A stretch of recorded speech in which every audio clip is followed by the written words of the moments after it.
मदीने में मौजूद है, वो मोहम्मद मदीने में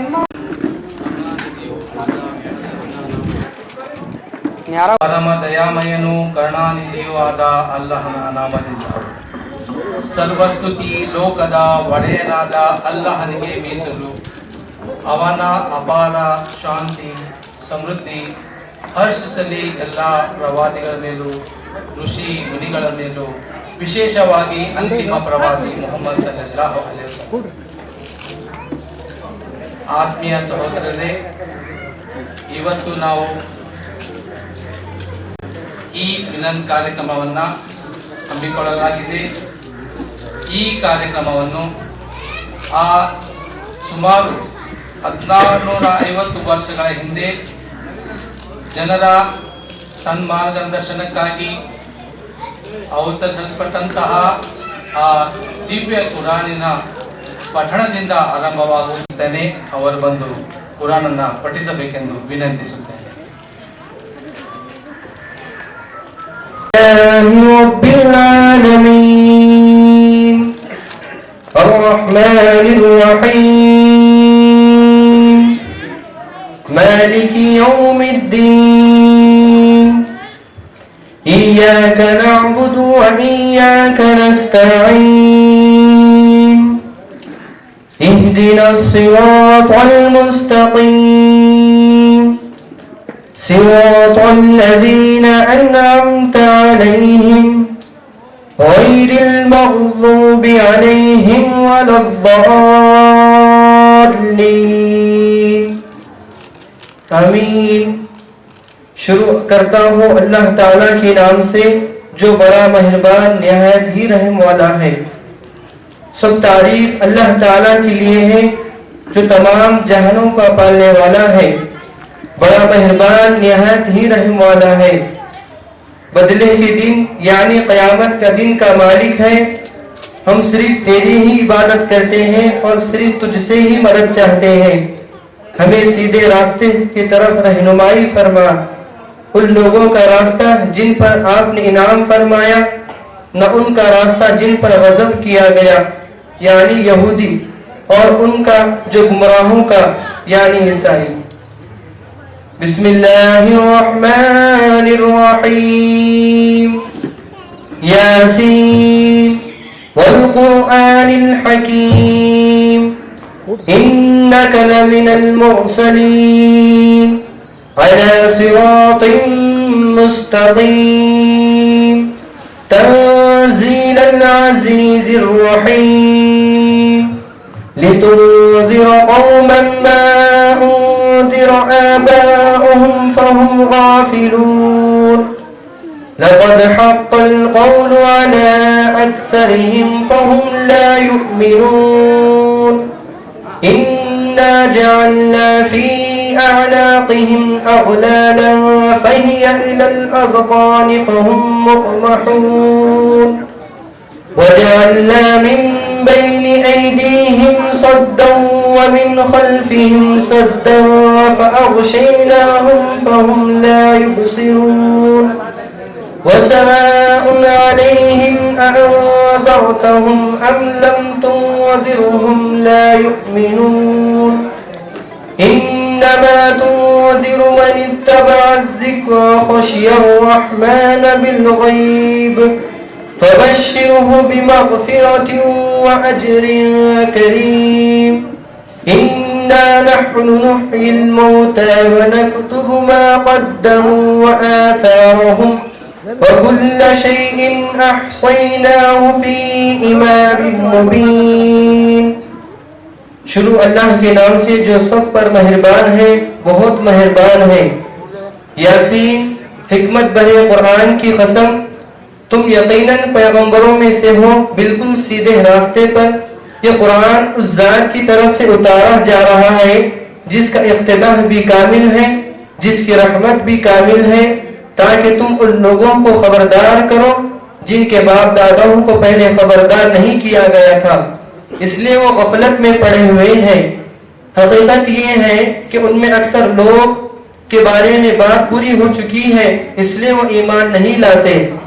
हमने उनके गलों में तोप डाल रखा है जो टूटियों तक पहुंचे हुए हैं, और उस वजह से उनके सर ऊपर के उठ रहे। आगे भेजे हैं उनको भी लिखते ही जाते हैं, और उनके कामों के जो असरात हैं उनको भी। और हमने एक वाज़ेह किताब में हर चीज को पूरे अहाता कर रखा है।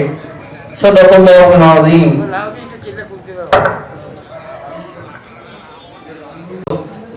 ಇದರ ಅನುವಾದವನ್ನು ಬಿರಾದರ್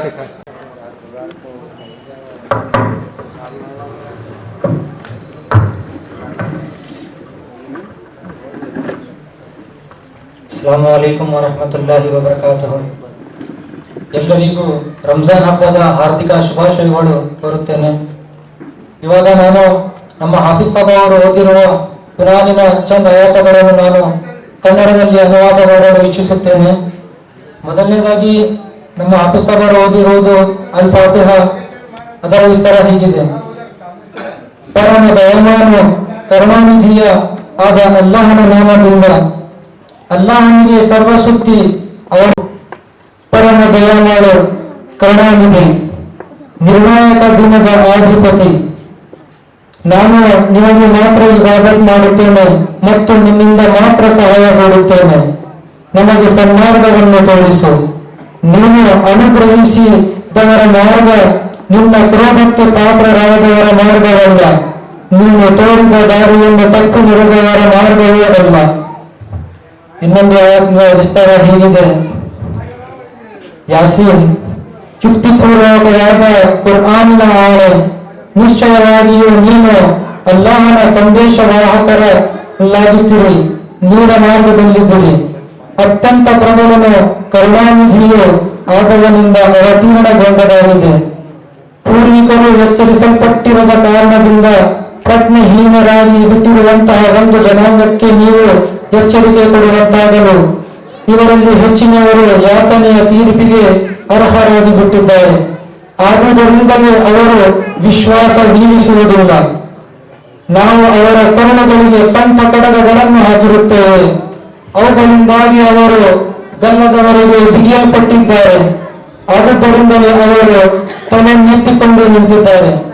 ನಾವು ಒಂದು ಗೋಡೆಯನ್ನು ಅವರ ಮುಂದೆಯೂ ಒಂದು ಗೋಡೆಯನ್ನು ಅವರ ಹಿಂದೆಯೂ ನಿಲ್ಲಿಸಿದ್ದೇವೆ. ಹೀಗೆ ನಾವು ಅವರನ್ನು ಮುಚ್ಚಿಬಿಟ್ಟಿದ್ದೇವೆ. ಅವರಿಗೆ ಈಗ ಏನು ತೋಚುವುದಿಲ್ಲ. ಅವರಿಗೆ ನೀವು ಎಚ್ಚರಿಕೆ ಕೊಟ್ಟರೂ ಕೊಡದಿದ್ದರೂ ಸರಿಯೇ, ಅವರು ವಿಶ್ವಾಸ ಸ್ವೀಕರಿಸುವವರಲ್ಲ. ಉಪದೇಶಗಳನ್ನು ಅನುಸರಿಸುವವನಿಗೆ ಮತ್ತು ದಯಾಮಯನಾದ ದೇಹವನ್ನು ಪ್ರತ್ಯಕ್ಷ ನೋಡದೆಯೇ ಭಯಪಡುವವನಿಗೆ ಮಾತ್ರ ನೀವು ಎಚ್ಚರಿಕೆ ನೀಡಬಲ್ಲಿರಿ. ಅವರಿಗೆ ಕ್ಷಮೆ ಮತ್ತು ಸನ್ಮಾನ್ಯ ಪ್ರತಿಫಲದ ಶುಭವಾರ್ತೆ ನೀಡಿರಿ. ನಿಶ್ಚಯವಾಗಿಯೂ ನಾವು ಒಂದು ದಿನ ಮೃತರನ್ನು ಜೀವಂತಗೊಳಿಸಲಿರುವೆವು. ಅವರು ಮಾಡಿದ ಕರ್ಮಗಳನ್ನು ಬಿಟ್ಟು ಹೋಗಿರುವ ಕುರುಹುಗಳನ್ನು ನಾವು ಬಯಸುತ್ತಿರುವೆವು. ನಾವು ಎಲ್ಲ ವಿಷಯಗಳನ್ನು ಒಂದು ತೆರೆದ ಗ್ರಂಥದಲ್ಲಿ ಲಿಖಿತಗೊಳಿಸಿ ಬಿಟ್ಟಿದ್ದೆವು. ವಮಾ ಅಲೈನಾ ಇಲ್ಲಲ್ ಬಲಾಗ್. ಎಲ್ಲ ಮಾನವ ಕುಲಕ್ಕಾಗಿ ಬಂದಿದೆ. ಈಗ ನಾನು ಈ ಕಾರ್ಯಕ್ರಮವನ್ನು ಮುಂದುವರಿಸುತ್ತಾ ಈ ಕಾರ್ಯಕ್ರಮದ ಅಧ್ಯಕ್ಷತೆಯನ್ನು ಮೊಹಮ್ಮದ್ ಜಿಯಾವುಲ್, ವಲಯ ಸಂಚಾಲಕರು, ಜಮಾತೆ ಇಸ್ಲಾಮಿ ಕಲಬುರಗಿ ಅವರಿಗೆ ವೇದಿಕೆ ಮೇಲೆ ಬರಬೇಕೆಂದು ವಿನಂತಿಸುತ್ತೇನೆ.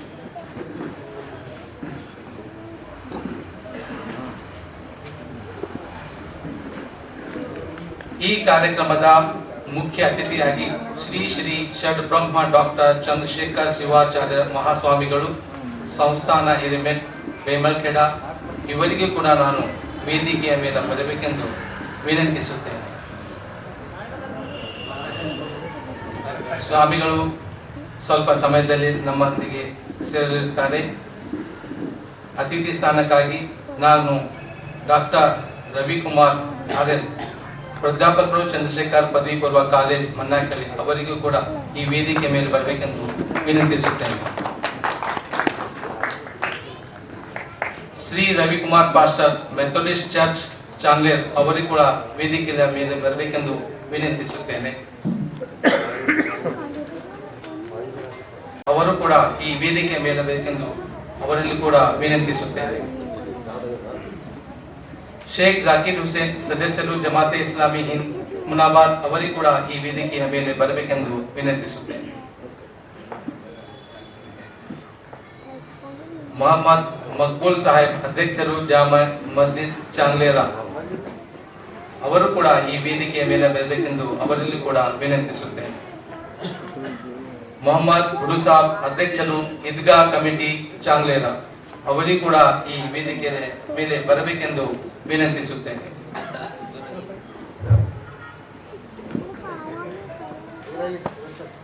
ಮೊಹಮ್ಮದ್ ಅಲ್ತಾಫ್ ಅಮ್ಜದ್ ಸದಸ್ಯರು AIPA ಬಸವ ಕಲ್ಯಾಣ್ ಅವರು ಕೂಡ ಈ ವೇದಿಕೆಯ ಮೇಲೆ ಬರಬೇಕೆಂದು ಅವರಲ್ಲಿ ಕೂಡ ವಿನಂತಿಸುತ್ತೇನೆ.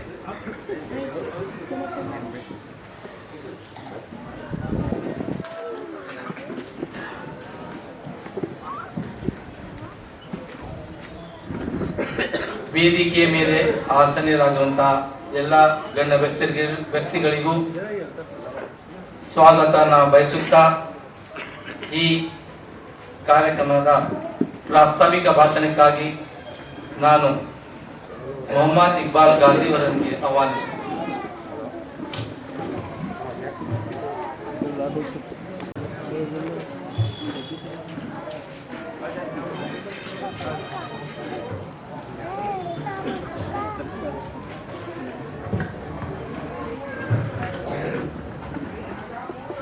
अस्सलामु अलैकुम रहमतुल्लाहि व बरकातुहू।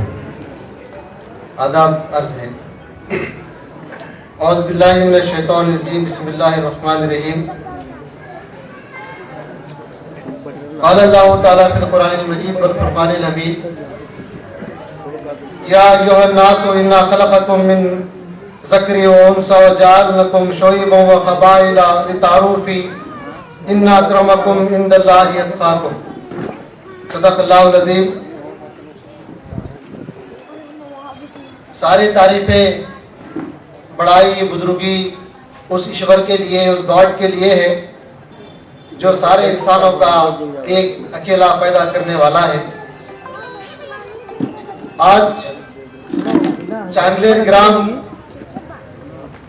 में ईद मिलन जमात इस्लामी चांगलेर और चांगलेर के सारे मुस्लिम भाइयों की तरफ से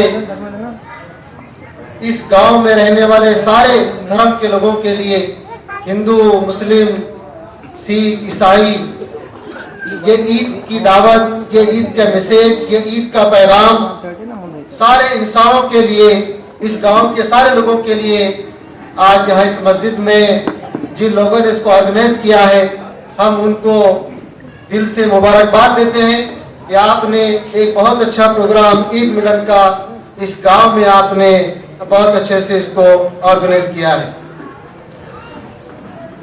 जिस तरह से हम देखते हैं कि इस कायनात का, इस वर्ल्ड का, इस यूनिवर्सल का पैदा करने वाला एक प्रभु, एक गॉड, एक खुदा है और वो सारे इंसानों को पैदा करने वाला और सारे इंसानों की निगरानी करने वाला और सारे इंसानों को खिलाने वाला, पिलाने वाला, उनकी बीमारियों को दूर करने वाला वो एक ही प्रभु है। और हम सारे इंसान जो इस जमीन पर हैं, इस वक्त दुनिया की आबादी, दुनिया का पॉपुलेशन 1 अरब इस दुनिया के अंदर इंसान मौजूद है। इंसानों के अलावा जितने जानवर, जितने बर्ड्स इस दुनिया में पाए जाते हैं, वो सबका खुदा है, वो सबका गॉड है और वो सबको खिला रहा है। जहां वो सारी दुनिया, सारे इंसानों का गॉड, सारे इंसानों का मालिक है, वहीं उस प्रभु ने हमारे हिदायत के लिए, हमको सही रास्ता बताने के लिए अपने मैसेंजर्स भेजे, परवादी भेजे, अपने पैगंबर भेजे। तो हम देखते हैं कि हमारे अंतिम जो परवादी हैं वो हजरत मोहम्मद मुस्तफ़ा सल्लल्लाहु अलैहि वसल्लम है। उनके बारे में भी कहा गया कि वो सिर्फ मुसलमानों के परवादी नहीं है, वो मुसलमानों के नबी नहीं है, बल्कि जिस तरह से गॉड, खुदा सारे इंसानों का है, उसी तरह से पैगंबर मोहम्मद सल्लल्लाहु अलैहि वसल्लम भी सारे इंसानों के नबी हैं। इसीलिए कुरान मजीद में कहा कि वमा अर्सलनाका इल्ला रहमतुल लिल आलमीन, यानी नबी परवादी जो है सारे इंसानों के नबी हैं। वो पर्टिकुलर किसी एक कास्ट एक कम्युनिटी के नबी नहीं है, बल्कि सारे इंसानों को अल्लाह सारे इंसानों के नबी बना के हमारे गॉड ने खुदा ने भेजा है। उसी तरह कुरान मजीद के बारे में कहा गया कि रमजान का जो पवित्र महीना जो हम रोजे रहकर अभी कल ईद हम मनाए हैं, तो इसी महीने में हमारे उस गॉड ने कुरान मजीद को इसी महीने में भेजा। और कुरान के बारे में कहा गया कि यह कुरान मजीद केवल किसी एक धर्म की किताब नहीं है, यह सिर्फ मुसलमानों की किताब नहीं है, मुसलमानों का कुरान नहीं है, बल्कि कुरान के बारे में कुरान में खुद कहा गया कि यह कुरान हुदल लिन्नास है। हुदल लिन्नास का मतलब दुनिया में जितने इंसान इस वक्त मौजूद हैं, सारे इंसानों के लिए हमारे पैदा करने वाले गॉड ने, प्रभु ने इंसानों को सही रास्ता दिखाने के लिए, सही विचार पर चलने के लिए कुरान के अंदर बेहतरीन संदेश और पैगाम को देकर पैगंबर के जरिए से हमारे दरमियान में भेजा है। तो हमको ये बात मालूम होती है कि रमजान का भी जो पवित्र महीना है, यकीनन इसमें मुसलमान रोजे रहते हैं, लेकिन कुरान इसी महीने में नाजिल हुआ, तो उसके लिए हम आज ईद की नमाज पढ़ के हम खुशी मनाते हैं कि हमारे गॉड ने रोजा और नमाज और कुरान पढ़ने सुनने के बाद हम ईद मनाते हैं। और ईद की खुशी में जिस तरह से हमारे इस मुल्क का कल्चर है, इस मुल्क के अंदर बहुत सारे मजहब पाए जाते हैं, हर मजहब की एक अपनी ईद होती है, अपना त्यौहार होता है। तो हम देखते हैं कि हर मजहब में, क्रिश्चियन में एक ईद होती है, अलग अलग धर्म में ईद होते हैं। उसी तरह मुसलमानों की सबसे बड़ी ईद जो होती है वो रमजान मुबारक है। इसीलिए हम ईद मनाते हैं कि हमारे पैदा करने वाले प्रभु ने हमारे लिए बेहतरीन कुरान इस रमजान के पवित्र महीने में हमारे लिए भेजा है। वो हमारे लिए सही रास्ता बताने वाली किताब है।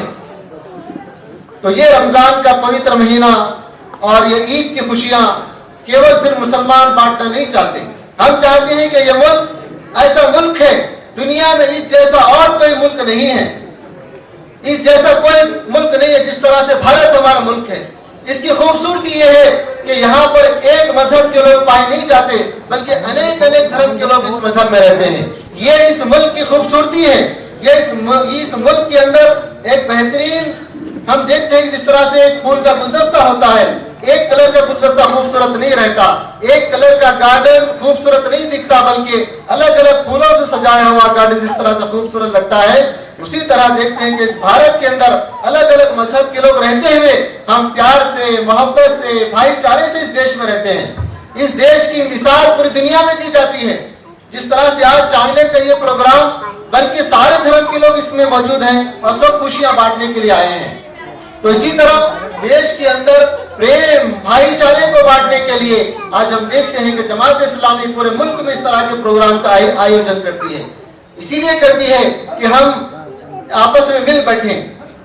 अल्लामा इकबाल कहते हैं कि मजहब नहीं सिखाता आपस में बैर रखना, हिंदी है हम वतन है हिंदुस्तान हमारा। हर मजहब चाहे कोई भी मजहब हो, किसी भी मजहब में नफरत की तालीम नहीं दी जाती, किसी भी मजहब में नाइंसाफी की तालीम नहीं दी जाती, किसी भी मजहब में गलत काम की तालीम नहीं दी जाती, बल्कि हर धर्म में इंसानों को अच्छी तालीम दी गई है। हर धर्म में हर धर्म गुरु ने इंसानों को सही विचार बताए हैं और इंसानों को सीधा रास्ता बताने के लिए हर धर्म में हर धर्म के धर्म गुरुओं ने बहुत अच्छा काम किया इस देश के अंदर। उसीलिए हमारे देश के अंदर आज प्रेम है, भाईचारा है, अमन है और ये देश की मिसाल पूरी दुनिया में दी जाती है। मोहतरम अजीज भाइयों, हम कल ईद के मौके पर हमने सोशल मीडिया के जरिए से ये बात देखा है कि जयपुर के अंदर हमने खूबसूरत मंजर भी अपनी आंखों से देखा कि जयपुर में ईद की नमाज पढ़ के जब मुसलमान गुजर रहे हैं तो हिंदू भाई हमारे फूल की पत्तियां फूल मुसलमानों पर बरसा रहे हैं। कितनी खूबसूरत मिसाल है इस मुल्क के अंदर, कितना बेहतरीन प्यार का, मोहब्बत का एक एग्जाम्पल उन्होंने पेश किया कि मुसलमान जो नमाज पढ़ के जा रहे हैं उनके ऊपर फूल की पत्तियां फेंकी गई और उनके साथ गले मिलकर उनके साथ अपनी खुशियों को बांटा गया। ये इस मुल्क की खूबसूरती है, ये इस मुल्क के अंदर प्यार और मोहब्बत की एक मिसाल है जो यहाँ के हमारे हिंदू भाइयों ने पेश किया। और हम देखते हैं कि इस मुल्क के अंदर 20 करोड़ 25 करोड़ मुसलमान, कहीं कोई तोड़फोड़ नहीं है, कहीं किसी के साथ लड़ाई झगड़ा नहीं है, क्योंकि हमारे धर्म ने, इस्लाम ने अमन की तालीम दी है। इस्लाम का नाम ही अमन है, इस्लाम का नाम ही मोहब्बत, प्यार, भाईचारा ही असल इस्लाम है। तो गोया हम देखें कि पूरे 25 करोड़ मुसलमान नमाज अदा किए, बहुत ही अमन के साथ, पीस के साथ, मोहब्बत के साथ उन्होंने इस मुल्क में ईद मनाई। ये हमारे मुल्क के अंदर बेहतरीन इक्वलिटी की बात है, बेहतरीन जस्टिस की बात है और फ्रेटर्निटी की बात है जो हमारे मुल्क के अंदर यहाँ पर पेश की गई है। और हमने रमजान के मौके पर भी देखा कि कई इफ्तार पार्टीज मुल्क के अंदर हुए, बड़ी बड़ी गवर्नमेंट ने की, बहुत सारे हमारे भाइयों ने की। वहाँ हिंदू मुस्लिम के हम इस मुल्क को मोहब्बत से नहीं, नफरत से नहीं, बल्कि मोहब्बत से सजाएंगे, दूरियों से नहीं बल्कि करीब होके हम एक दूसरे की गलतियों को दूर करेंगे। एक शायर ने कहा कि करीब आओ तो शायद आप हमें समझ लोगे, ये दूरियां तो गलतफहमियां बढ़ा देती हैं, ये दूरियां गलतफहमियां बढ़ा देती हैं। हम जितना करीब होंगे हमारे आपस की गलतफहमियां उतना दूर होते रहेंगी। मैं चांगलेर की ओर से, जमात इस्लामी की ओर से मैं फिर एक मर्तबा आपका इस प्रोग्राम में इस्तकबाल करता हूँ। हमारे तमाम गेस्ट जो यहाँ पर आए हैं, हम तमाम का भी आज के इस प्रोग्राम में आपका वेलकम करते, इस्तकबाल करते हैं। मैं आप तमाम को रमजान की, ईद उल फितर की मुबारकबाद देते हुए अपनी जगह लेता हूँ। बाकी दाना अल्हम्दुलिल्लाह रब्बिल आलमीन।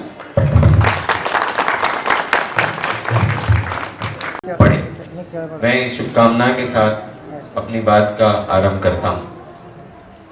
चांगलेर गांव में इस समय पर मैं देख रहा हूँ कि बहुत बड़ी संख्या में, बहुत बड़ी तादाद में यहाँ सारे जात, सारे धर्म के लोग एक ही जगह पर जमा हैं और इस तरह का मंजर, इस तरह का दृश्य हमें हर जगह देखने को मिले। और ये जो यहाँ का इस वक्त समय है और ये जो अवसर है और जो समारंभ है, पूरे विश्व के लिए और पूरे देश के लिए एक मादरी है और इस पूरे देश के लिए एक एग्जाम्पल है, मिसाल है। मैं आप तमाम को मुबारकबाद देता हूँ कि आप सभी ने इस कार्यक्रम को एक बहुत ही कामयाब और बहुत ही अच्छा प्रोग्राम बनाया है। इस अवसर पर मैं 2-3 बातें आपके सामने रखना चाहता हूँ। एक तो ये है कि इस वक्त हमारे इस चांगलेर ग्राम में युवाओं की संख्या ज़्यादा है। ऑलमोस्ट 50% से ज़्यादा संख्या हमारे नौजवानों की है और यहाँ के युवा की है। और ये सारे नौजवान इस समाज के अंदर और हमारे इस ग्राम के अंदर वो ज़्यादा ज़रूरत है। तो मैं यहाँ सारे लोगों से अपील करूँगा कि हमारे इस ग्राम में हम जहाँ अपने नौजवानों को शिक्षा और एजुकेशन की तरफ आगे बढ़ा रहे हैं, वहीं हमारे महिलाओं को भी हम शिक्षा की तरफ आगे बढ़ाएं। क्योंकि प्रवादी मोहम्मद सल्लल्लाहु अलैहि वसल्लम ने कहा कि एक आदमी की जो शिक्षा है वो एक व्यक्ति की शिक्षा हो सकती है, लेकिन एक महिला और एक नारी की शिक्षा जो होती है वो सारे कुटुंब और सारे परिवार की होती है। तो लिहाजा हम अपने घरों में ये सारे नौजवान मिलकर निर्णय लें कि हमारे इस ग्राम में लिटरेसी रेट ज्यादा होगी। दूसरी मुबारकबाद मैं आपको देना चाहूँगा कि भारत देश में हमारा जो जेंडर रेशियो है, 1000 पुरुष हैं तो 900 के आसपास हैं। तो स्वर्ग में मेरे साथ ऐसे रहेगा। किसी ने पूछा कि अगर किसी के यहाँ 2 बेटियां हो तो भी उसको स्वर्ग मिलेगी और 1 बेटी है तो भी उसको स्वर्ग मिलेगी, और वो करे तो उसको शिक्षा देकर उसका विवाह करे। भाइयों, मैं एक और बात की तरफ आपकी तवज्जो दिलाना चाहता हूँ। मैं चांगलेर वगैरह के बारे में जब मालूम कर रहा था तो चांगलेर धर्म के नाम पर किसी भी तरह का कम्युनल वायलेंस नहीं हुआ है।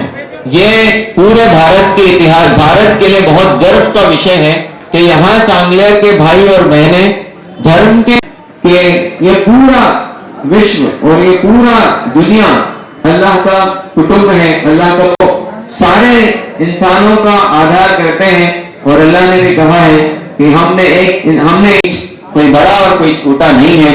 अल्लाह ने कहा कि इन्ना अकरमकुम इन्नल्लाहि अत्काकुम, भगवान की नजर में, अल्लाह की नजर में अगर कोई बहुत बड़ा श्रेष्ठ हो सकता है तो वो व्यक्ति हो सकता है जो, मैं कहना चाहूंगा आपसे कि हमारे बहुत सारे युवाओं से मैं कहना चाहूंगा कि आदमी और व्यक्ति अपने जन्म से बड़ा नहीं होता, उसका पड़ेगा, जन्म से कुछ लेना देना नहीं है।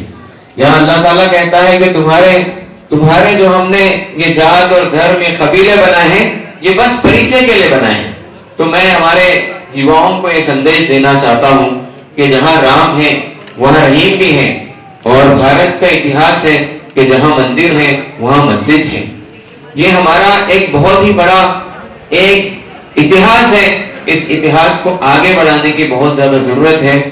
हम देख रहे हैं, चाहिए उन लोगों को रोक देना चाहिए जो धर्म के नाम पे लड़ाई करते हैं, जो कहते हैं कि धर्म खतरे में है, धर्म संकट में है। धर्म कभी संकट में नहीं रहता है। धर्म को संकट में अधर्मी लोग लाते हैं, और धर्म से बड़ा कारण ये है कि हम एक दूसरे से बहुत ज्यादा परिचय नहीं करते। हमारे बीच कई साल से मस्जिद होती है, इस मस्जिद में क्या चलता है हमको पता नहीं होता। इस जगह पे कई मंदिर चलते हैं, परिचय संपूर्ण होगा, और जो लोग हमको बांटना चाहते हैं वो फेल हो जाएंगे। समस्या यही है कि हम एक दूसरे को कई दिनों से साथ में रहते हुए जानते नहीं है।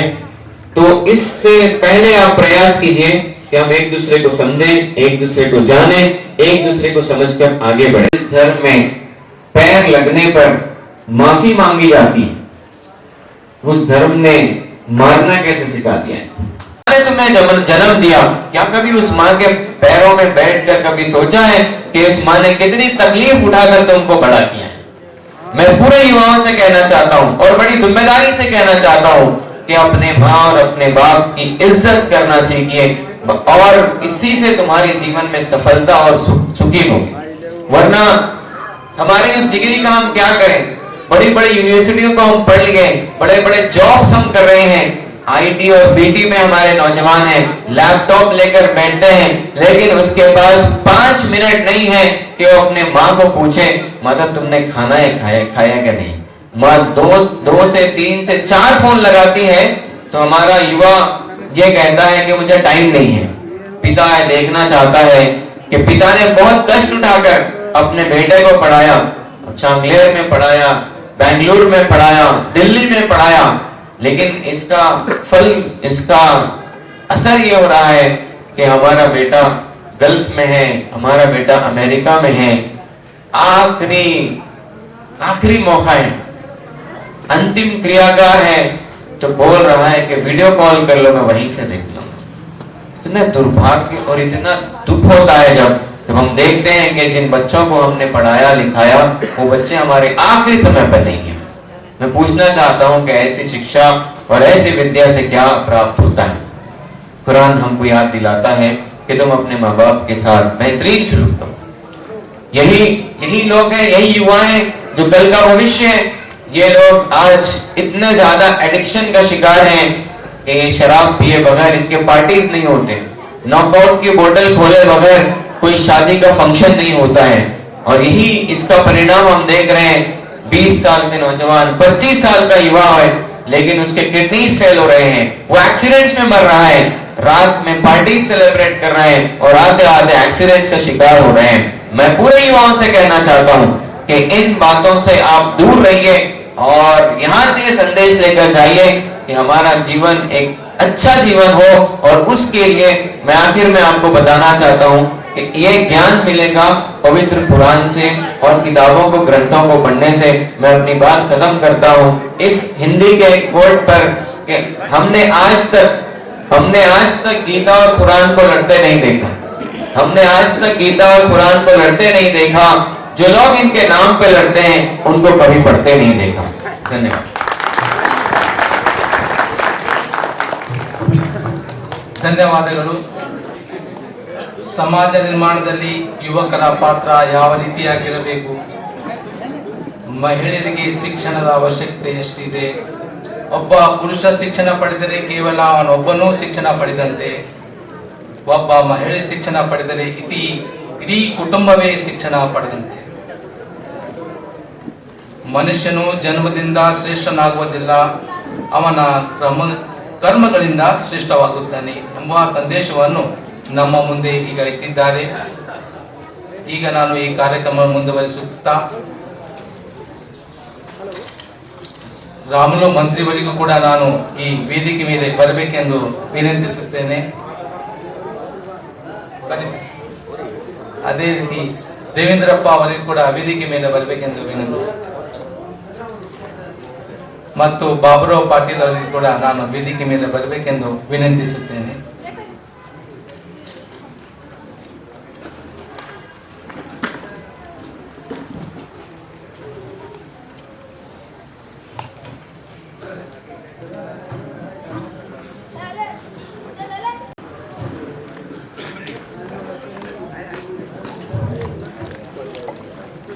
ಪರಮದಯಮಯನು ಕರುಣಾನಿಧಿಯೂ ಆದ ನಮ್ಮ ನಿಮ್ಮೆಲ್ಲರ ಜಗದೀಶ್ವರನಾದ ಅಲ್ಲಹನ ನಾಮದಿಂದ ಅವನ ಅಪಾರ ಶಾಂತಿ ಅನುಗ್ರಹ ಸದಾ ವರ್ಷಿಸುತ್ತಿರಲಿ ಗತ ಎಲ್ಲ ಪ್ರವಾದಿಗಳ ಮೇಲೆ, ಪುಣ್ಯ ಪುರುಷರುಗಳ ಮೇಲೆ, ಅಂತಿಮ ಪ್ರವಾದಿ ಮೊಹಮ್ಮದ್ ಮುಸ್ತಫಾ ಸಲ್ಲಲ್ಲಾಹು ಅಲೈಹಿ ಸಲ್ಲಂ ಅವರ ಮೇಲೆ, ವಿಶೇಷವಾಗಿ ಈ ನಮ್ಮ ಗ್ರಾಮದ ಮೇಲೆ ಹಾಗೂ ಈ ನಮ್ಮ ಸಭೆಯ ಮೇಲೆ, ಡೈಸಿನ ಮೇಲೆ ಆಸೀನರಾದಂತಹ ಧಾರ್ಮಿಕ ಗಣ್ಯರೇ ಮತ್ತು ಗ್ರಾಮದ ಗಣ್ಯರೇ ಹಾಗೂ ನನ್ನನ್ನು ಆಲಿಸುವಂತ ನನ್ನ ಅಚ್ಚುಮೆಚ್ಚಿನ ಸೋದರ ಬಾಂಧವರೇ, ತಮ್ಮೆಲ್ಲರಿಗೂ ಈ ಶುಭ ಸಂಜೆಯ ಈದ್ ಮಿಲನ್ ಸೌಹಾರ್ದ ಕೂಟದ ವತಿಯಿಂದ ತಮ್ಮೆಲ್ಲರಿಗೂ ಶುಭಾಶಯಗಳನ್ನು ಕೋರುತ್ತೇನೆ. ಅಸ್ಸಲಾಮು ಅಲೈಕುಂ ವರಹಮತುಲ್ಲಾಹಿ ವಬರಕಾತುಹು. ಆತ್ಮೀಯರೇ, ಇಸ್ಲಾಮಿನ ಶಿಷ್ಟಾಚಾರದಂತೆ ನಾನು ಸಲಾಂ ಹೇಳುವಾಗ ಆ ಜಗದೀಶ್ವರನು ನಿಮ್ಮ ಮೇಲೆ ಶಾಂತಿ ಮತ್ತು ಅನುಗ್ರಹ ವರ್ಷಿಸಲಿ ಅಂತ ಹಾರೈಸಿದೆ. ಪ್ರವಾದಿ ಮೊಹಮ್ಮದ್ ಮುಸ್ತಫಾ ಸಲ್ಲಲ್ಲಾಹು ಅಲೈಹಿ ಸಲ್ಲಂ ಅವರು ಹೇಳುತ್ತಾರೆ, ಮಾತಾಡುವಕ್ಕಿಂತ ಮುಂಚೆ ಸಲಾಂ ಹೇಳಿ, ಇದರಿಂದ ಪ್ರೀತಿ ನಿಮ್ಮಲ್ಲಿ ಹರಡುತ್ತೆ, ದ್ವೇಷ ಅನ್ನುವಂಥದ್ದು ಅಳಿಯುತ್ತೆ ಅಂತ. ಸಲಾಂ ಹೇಳುವಾಗ ಪ್ರತಿ ಉತ್ತರವಾಗಿ ನಮಗೂ ಕೂಡ ಅವರು ಹಾರೈಸುತ್ತಾರೆ, ವಾಲೇಕುಂ ಅಸ್ಸಲಾಂ ವರಹಮತುಲ್ಲಾಹಿ ವಬರಕಾತುಹು.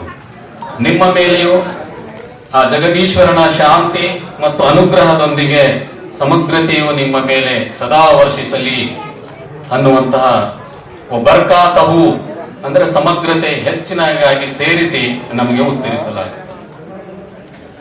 ಈ ಶಾಂತಿ ನಮ್ಮ ಮನೆಯಲ್ಲಿ, ನಮ್ಮ ಬಿಸ್ನೆಸ್ ನಲ್ಲಿ, ನಮ್ಮ ಹೊಲ ಮತ್ತು ಗದ್ದೆಗಳಲ್ಲಿ ಎಲ್ಲಿಯೂ ಕೂಡ ಶಾಂತಿ ಇರಲಿ ಅಂತ ಒಬ್ಬರಿಗೊಬ್ಬರು ಹಾರೈಸುವಾಗ ದ್ವೇಷ ಅಂತಕ್ಕಂಥ ಸಮಾಜದಲ್ಲಿ ಇರಂಗಿಲ್ಲ. ಎಲ್ಲರೂ ಒಬ್ಬರಿಗೊಬ್ಬರು ಒಳಿತನ್ನ ಬಯಸುತ್ತಾರೆ. ಇದರಿಂದ ಸಮಾಜ ಏನದ ಅಂದ್ರೆ ಒಳ್ಳೆದಾಗುತ್ತೆ ಅಂತ ಪ್ರವಾದಿಯ ಸೂಚನ. ಸೋದರ ಬಾಂಧವರೇ, ವಿಶೇಷವಾಗಿ ಈಗ ರಂಜಾನ್ ಓದಿ ಪ್ರವಾದಿವರೇ ಅಂತ ಮತ್ತೊಂದು ಸಲ ಹೇಳಿದಾಗ, ನಾನು ಯಾವುದೇ ಶಿಕ್ಷಕನಿಂದ ಓದು ಬರಹ ಕಲ್ತವನಲ್ಲ, ನನಗೆ ಓದಲಿಕ್ಕೆ ಬರೋದಿಲ್ಲ. ಮೂರನೇ ಸಾರಿಯೂ ಜೋರಾಗಿ ತನ್ನ ಎದೆಗಪ್ಪಿ ಓದಿ ಅಂತ ಹೇಳಿದ ತಕ್ಷಣ ಆವಾಗ ಅವರ ಬಾಯಿಂದ ಸೂರ್ಯ ಅಲಕಿನ 5 ಸೂಕ್ತಗಳು ಹೊರಬೀಳುತ್ತವೆ. ಇಕ್ರ ಬಿಸ್ಮಿ ರಬ್ಬಿಕಲ್ ಲಜೀ ಫಲಕ್ ಖಲಕಲ್ ಇನ್ಸಾನ ಮಿನ್ ಅಲಕ್. ಇದು ಅಲಕ್ ಅಧ್ಯಾಯದ 5 ಸೂಕ್ತಗಳು. ಓದಿ ನಿಮ್ಮ ಪ್ರಭುವಿನ ನಾಮದಿಂದ, ಯಾರು ನಿಮ್ಮನ್ನ ಹೆಪ್ಪುಗಟ್ಟಿದ ರಕ್ತದ ಪಿಂಡದಿಂದ ಸೃಷ್ಟಿ ಮಾಡಿದನು. ಓದಿ, ನಿಮ್ಮ ಪ್ರಭು ಮಹಾಉದಾರಿ, ನಿಮ್ಮನ್ನು ಲೇಖನಿಯ ಮೂಲಕ ವಿದ್ಯೆ ಕಲಿಸಿದನು, ಆ ಜ್ಞಾನವನ್ನು ದಯಪಾಲಿಸಿದನು. ಯಾವ ಜ್ಞಾನ ಇದಕ್ಕಿಂತ ಮೊದಲು ನಿಮಗಿರಲಿಲ್ಲ. ಈ 5 ಸೂಕ್ತಗಳು ಕುರಾನಿನಲ್ಲಿ ಮೊಟ್ಟ ಮೊದಲಿಗೆ ಏನದ ಅಂದ್ರೆ ಈ ಭೂಮಿ ಮೇಲೆ ಅವತೀರ್ಣಗೊಂಡವು. ಪ್ರವಾದಿ ಮೊಹಮ್ಮದ್ ಸಲ್ಲಲ್ಲಾಹು ಅಲೈಹಿ ವಸಲ್ಲಂ ಆ ಹೀರಾ ಗುಫೆಯಲ್ಲಿ ಯಾಕೆ ಹೋಗಿದ್ರು? ಸಮಾಜದಲ್ಲಿರುವಂತಹ ಆ ಸ್ಥಿತಿಯ ಸುಧಾರಣೆಗಾಗಿ ಅವರು ದೇವರಲ್ಲಿ ಪ್ರಾರ್ಥಿಸುತ್ತಾ ಈ ಸಮಾಜವನ್ನು ಯಾವ ರೀತಿ ಸುಧಾರಣೆ ಮಾಡಬೇಕು ಅಂತ ಚಿಂತನೆಯಲ್ಲಿ ಅವರು ಧ್ಯಾನಸ್ಥರಾಗಿದ್ದರು. ಆಗಿನ ಸಮಾಜ ಹೇಗಿತ್ತು? ಯಾವುದೇ ಮನೆಯಲ್ಲಿ ಹೆಣ್ಣು ಮಗು ಹುಟ್ಟಿದ್ದಾದ್ರೆ ಜೀವಂತವಾಗಿ ತೆಗೆದು ತೋಡಿ ಹಾಗೆ ಏನದ ಅಂದ್ರೆ ಗೋರಿಯಲ್ಲಿ ಜೀವಂತವಾಗಿ ಇಡ್ತಿದ್ರು. ಆ ತಂದೆ ಹೆಮ್ಮೆಲಿಂದ ಹೇಳ್ತಿದ್ದ, ನನಗೆ ಒಂದಲ್ಲ ಎರಡಲ್ಲ 4-5 ಹೆಣ್ಣು ಮಕ್ಕಳುಗಳು ಹುಟ್ಟಿವು, ನಾ ಜೀವಂತವಾಗಿ ಹೂಳು ಬಿಟ್ಟೆ ಅಂತ ಹೆಮ್ಮೆಲಿಂದ ಹೇಳ್ತಿದ್ದ. ಅಂದ್ರೆ ಅಂತಹ ಜನ. ತನಗೆ ಮದುವೆ ಆಗ್ಬೇಕಾದ್ರೆ ಬೇರೆ ಕಡೆಯಿಂದ ಯುದ್ಧ ಮಾಡಿಯೋ ಕದ್ದು ತಂದಿಯೋ ಅವರೇನದ ಮಹಿಳೆಯರನ್ನ ವಿವಾಹ ಆಗ್ತಿದ್ರು.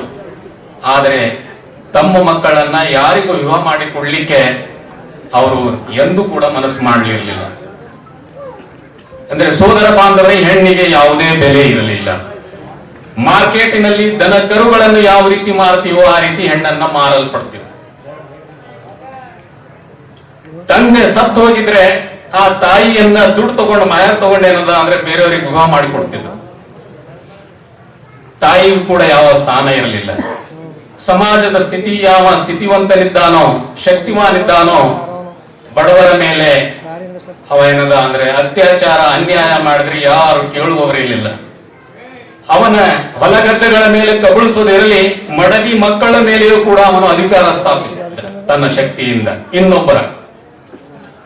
ಅಂತಹ ಒಂದು ಸಮಾಜ, ಅಂತಹ ಸಮಾಜವನ್ನ ಒಳ್ಳೆ ರೀತಿ ಆ ಸಮಾಜ ಪರಿವರ್ತನೆ ಯಾವ ರೀತಿ ಆಗಬಹುದು ಆ ಚಿಂತನೆಯಲ್ಲಿ ಅವರು ಆ ಹಿರಾ ಗುಹೆಯಲ್ಲಿ ಧ್ಯಾನಸ್ಥರಾಗಿದ್ದಾಗ ಅದರ ಇದೆ, ಅದು ಏನಿದೆ,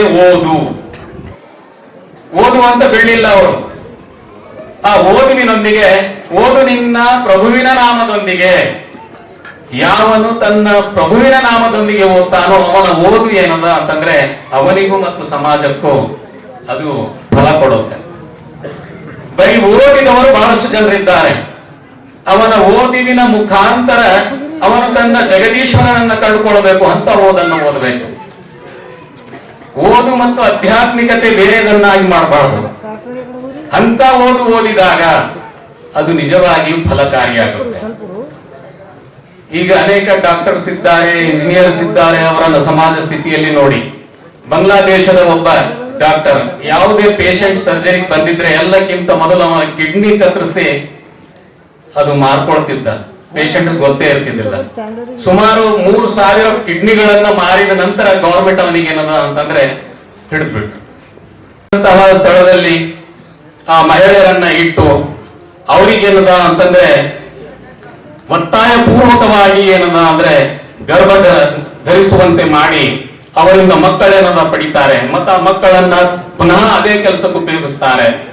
ಮತ್ತೆ ಕೆಲವು ಮಕ್ಕಳನ್ನ ಅವರು ಪಡೆದಂತವು ಅವರಿಂದ ರಕ್ತವನ್ನ ಹೀರಿ ಅದರಿಂದ ತನ್ನ ಯೌವನವನ್ನ ಅವರು ಕಾಪಾಡಲಿಕ್ಕೆ ಒಂದು ಮೆಡಿಸಿನ್ ತಯಾರು ಮಾಡ್ತಾ ಇದ್ದಾರೆ.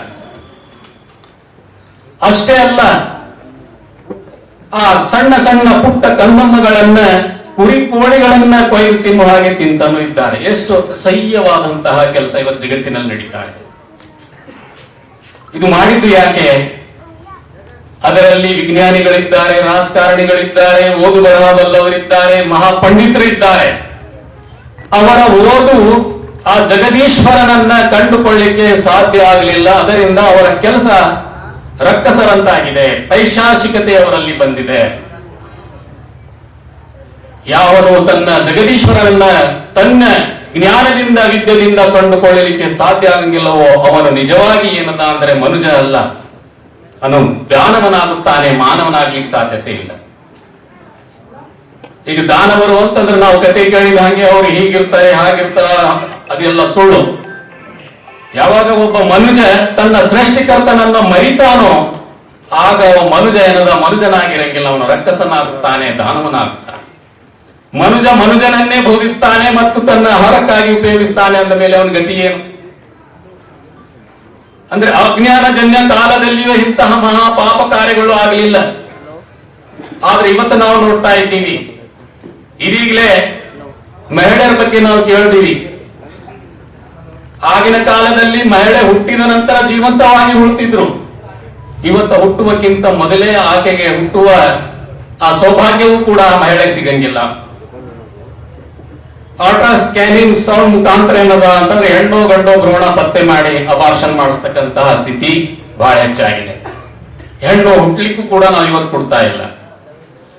ಹೆಣ್ಣು ಹುಟ್ಟಿ ಬೆಳೆದರೂ ಕೂಡ ಸುರಕ್ಷಿತವಾಗಿ ಮನೆಗೆ ಬರ್ತಾಳನ್ನುವಂತ ತಂದೆ ತಾಯಿ ಭಯ.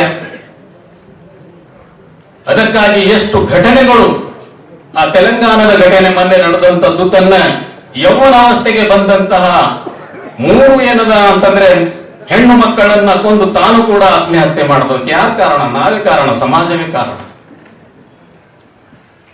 ತಾಯಿಯ ಪಾದಗಳಲ್ಲಿ ಸ್ವರ್ಗವಿದೆ, ಪ್ರವಾದಿಯವರು ಕಲಿತರ ಶಿಕ್ಷಣ ಎಲ್ಲಿವರೆಗೆ ಇವತ್ತು ನಮಗೆ ಮುಟ್ಟಿದೆ.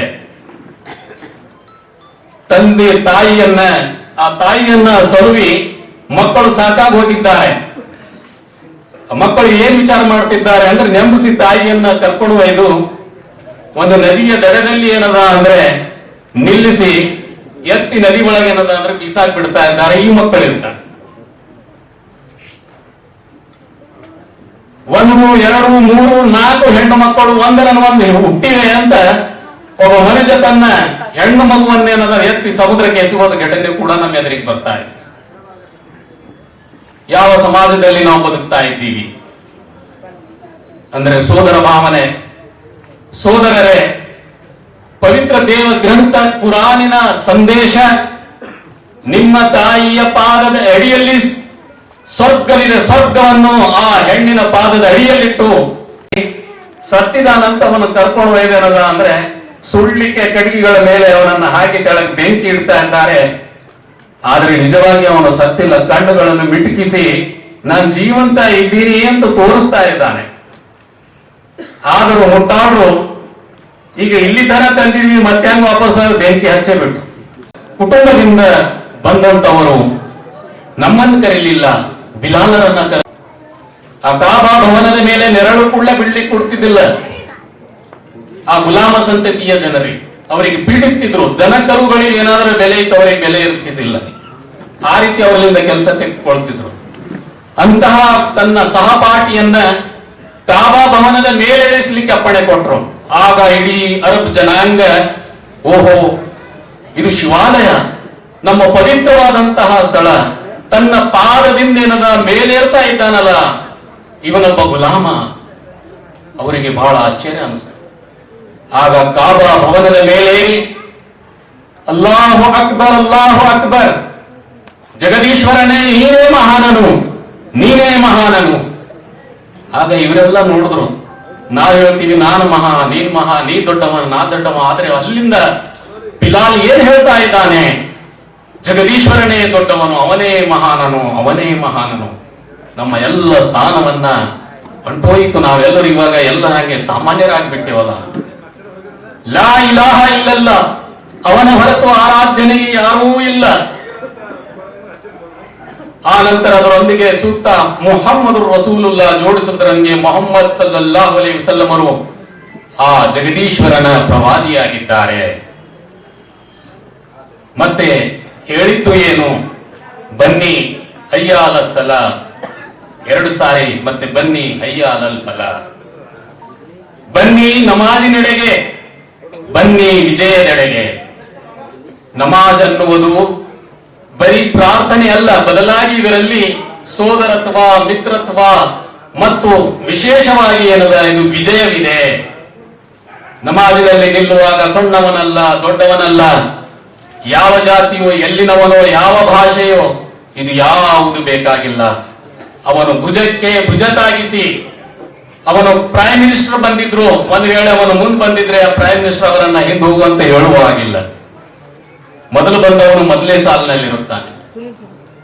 ಏಕಕಾಲದಲ್ಲಿ ಒಬ್ಬೇ ಇಮಾಮರನ್ನ ಫಾಲೋ ಮಾಡುತ್ತಾ ಆ ದೇವ ಸಾನ್ನಿಧ್ಯದಲ್ಲಿ ಸಾಷ್ಟಾಂಗ ಇರುವಂತಹ ಒಂದು ಸಂದೇಶ ಕೊಡುತ್ತಾರೆ.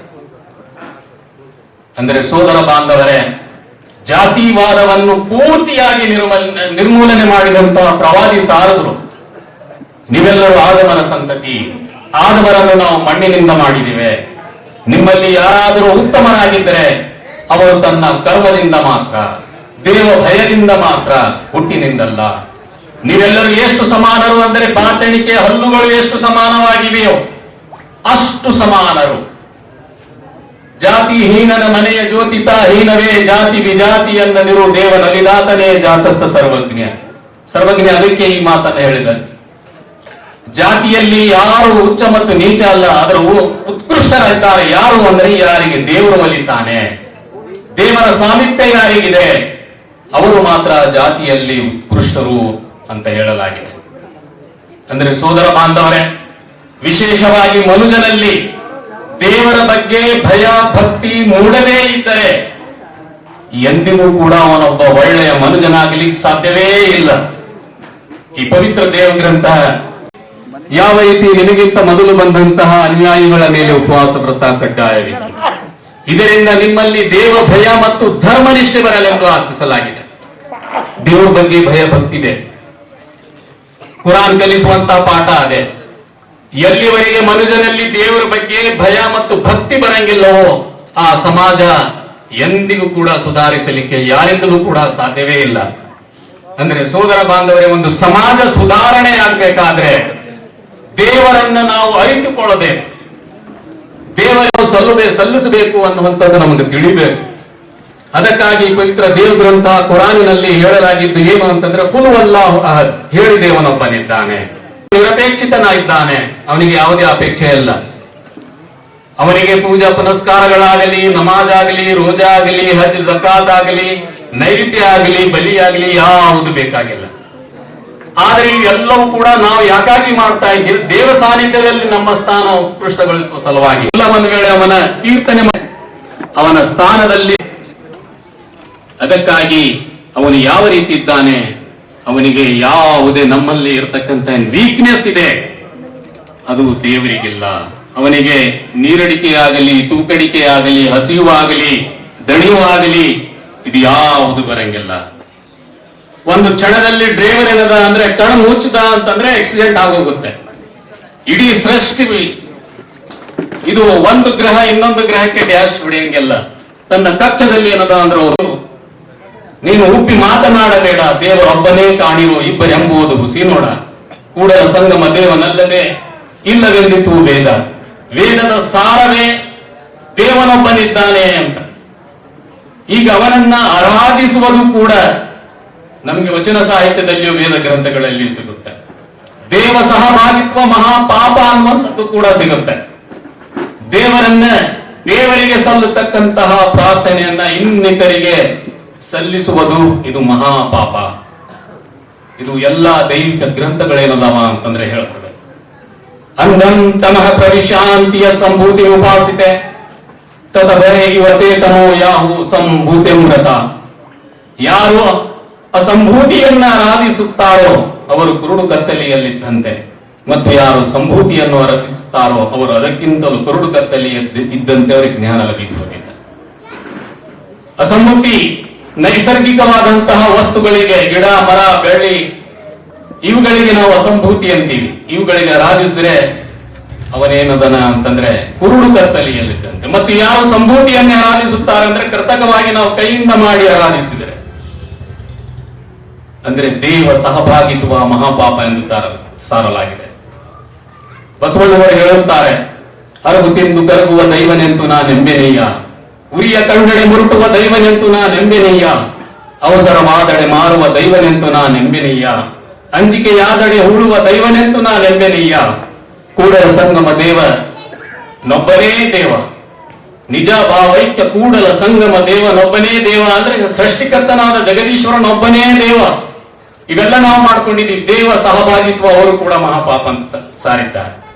ಬೈಬಲ್ ಗ್ರಂಥವು ಕೂಡ ಧರ್ಮೋಪದೇಶ ಕಾಂಡ 6ನೇ ಅಧ್ಯಾಯದಲ್ಲಿ ಆಕಾಶದಲ್ಲಾಗಲಿ ಭೂಮಿಯಲ್ಲಾಗಲಿ ಭೂಮಿಯ ಆಳದಲ್ಲಾಗಲಿ ಇರುವ ಯಾವುದೇ ವಸ್ತುವಿನ ಆಕೃತಿಯನ್ನು ರಚಿಸುತ್ತೀಯ ಅಲ್ಲಾ ಸಾಹಬ್ ಕೂಡ ಬಂದಿದ್ದಾರೆ.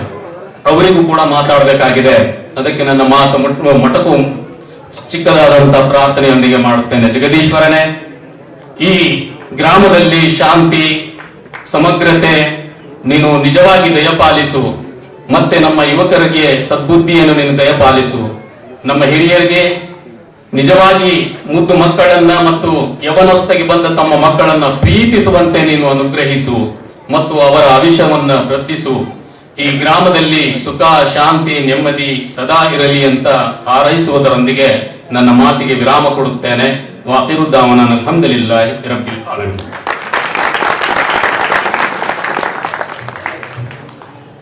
ಧನ್ಯವಾದಗಳು. ಈಗ ನಮ್ಮ ಕಾರ್ಯಕ್ರಮ ಮುಂದುವರಿಸುತ್ತಾ ಈಗ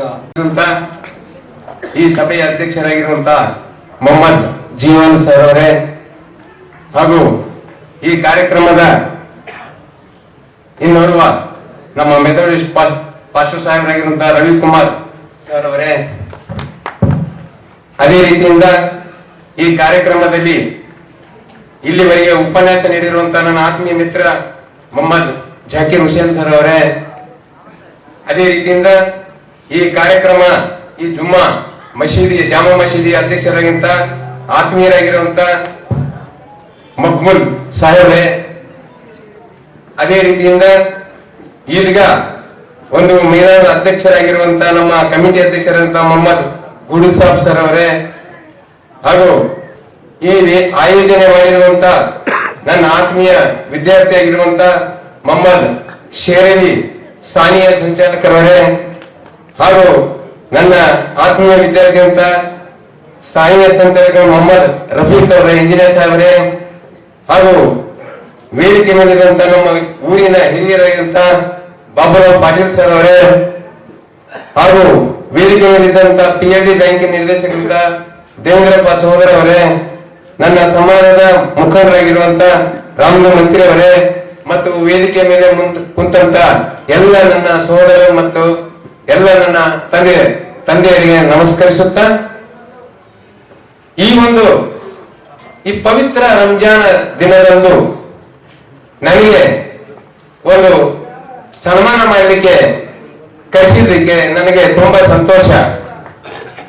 ಇಂಥ ಸನ್ಮಾನ ಪಡೆಯಬೇಕಾದ್ರೆ ದೇವರ ಧ್ಯಾನ ಮತ್ತು ಅದರ ಒಂದು ಸಂಪ್ರದಾಯ ಇರೋದು ಬಹಳ ಅವಶ್ಯಕ ಅಂತ ಹೇಳಿ ನಮ್ಮ ಗುರುಗಳು ಹೇಳಿದರಿಗೆ ನಾನು ಎಲ್ಲೋ ಒಂದು ಕಡೆ ದೇವರ ಸೇವೆ ಮಾಡ್ತಾ ಇರ್ತೇನೆ. ಆ ಕಾರಣಕ್ಕೆ ತಂದೆ ತಾಯಿ ಆಶೀರ್ವಾದದಿಂದ ನಾನು ಇವತ್ತು ಡಾಕ್ಟರ್ ಪದವಿ ಮಾಡಿ ಈ ವೇದಿಕೆಗೆ ನನಗೆ ಕರೆಸಿದ್ದೀರಿ. ನನಗೇನು ಬೇಕ್ರಿ, ಇನ್ನ ನಾವೆಲ್ಲರೂ ಒಂದು ಎಂಬ ಈ ಒಂದು ಸೌಹಾರ್ದ ಕೂಟ ತಾವೇನು ಚಾಂಗ್ನೇರ ಗ್ರಾಮದಲ್ಲಿ ಮಾಡಿರಿ.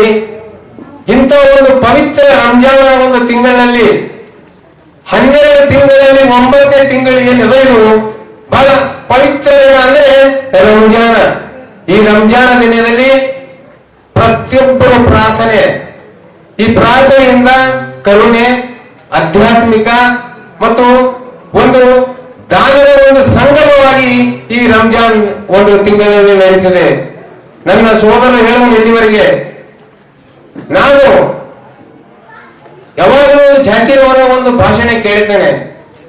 ಅವರು ಭಗವದ್ಗೀತೆ ಬಗ್ಗೆ, ಬೈಬಲ್ ಬಗ್ಗೆ, ಅವರ ಕುರಾನ್ ಬಗ್ಗೆ ಬಹಳ ಆಳವಾಗಿ ಅಧ್ಯಯನ ಮಾಡಿದ್ದಾರೆ. ನಾನು ಹೇಳೋದಿಷ್ಟೇ, ಎಲ್ಲ ಒಂದೇ, ಕುರಾನ್ ಒಂದೇ, ನಮ್ಮ ಭಗವದ್ಗೀತೆ ಒಂದೇ, ನಮ್ಮ ಬೈಬಲ್ ಒಂದೇ, ನಾವು ಒಂದೇ, ನಮ್ಮ ರಕ್ತ ಒಂದೇ, ನಾವೆಲ್ಲರೂ ಒಂದೇ ಎಂಬ ಭಾವನೆಯನ್ನು ಹೇಳಿದರು. ಈಗ ನನಗೆ ಇಲ್ಲಿ ಕಚ್ಚುತ್ತವೆ ಬಿಡ್ತೀನಿ, ಅದಕ್ಕೆ ಅಲ್ಲಿ ಹಿಡಿದು ಅದು ಕೊಲೆ ಮಾಡಿಬಿಡ್ತೀನಿ. ಅವ್ರೇ ಕೊಲೆ ಮಾಡಿಲ್ಲ. ಅದಕ್ಕೆ ಎಷ್ಟೇ ಒಂದು ನಮ್ಮ ಧರ್ಮ ಏನಿದೆ ಅಂದ್ರೆ ಅದು ಕಚ್ಚುವ ಧರ್ಮ, ನಾವು ತೆಗೆದಿರುವ ಧರ್ಮ ಅಂತ ಹೇಳಿ ಅವರು ಸಂದೇಶ ನೀಡಿದರು. ಅದಕ್ಕೆ ನಮ್ಮ ನೆರೆಯವರಾಗಲಿ, ನಮ್ಮ ಬಂಧುಗಳಾಗಲಿ, ಯಾರೇ ನಮ್ಮನ್ನು ತಿಳಿಸಿದ್ರು ಅವರು ಪ್ರೀತಿಯಿಂದ ನೀವು ಕಾಣ್ರಿ ಅಂತ ಹೇಳಿ ನಮ್ಮ ಎಲ್ಲ ವೇದಿಕೆ ನಿಮಿತ್ತ ಮಾನವೀಯರು ಹೇಳಿದರು. ಇನ್ನೊಂದು ಹೇಳ್ತೇನೆ, ಈ ಸಂದರ್ಭದಲ್ಲಿ ಉಪವಾಸ, ರಂಜಾನ್ನಲ್ಲಿ ಉಪವಾಸ ಬಹಳ ಅದ್ಭುತವಾಗಿ ಮಾಡ್ತಾರೆ.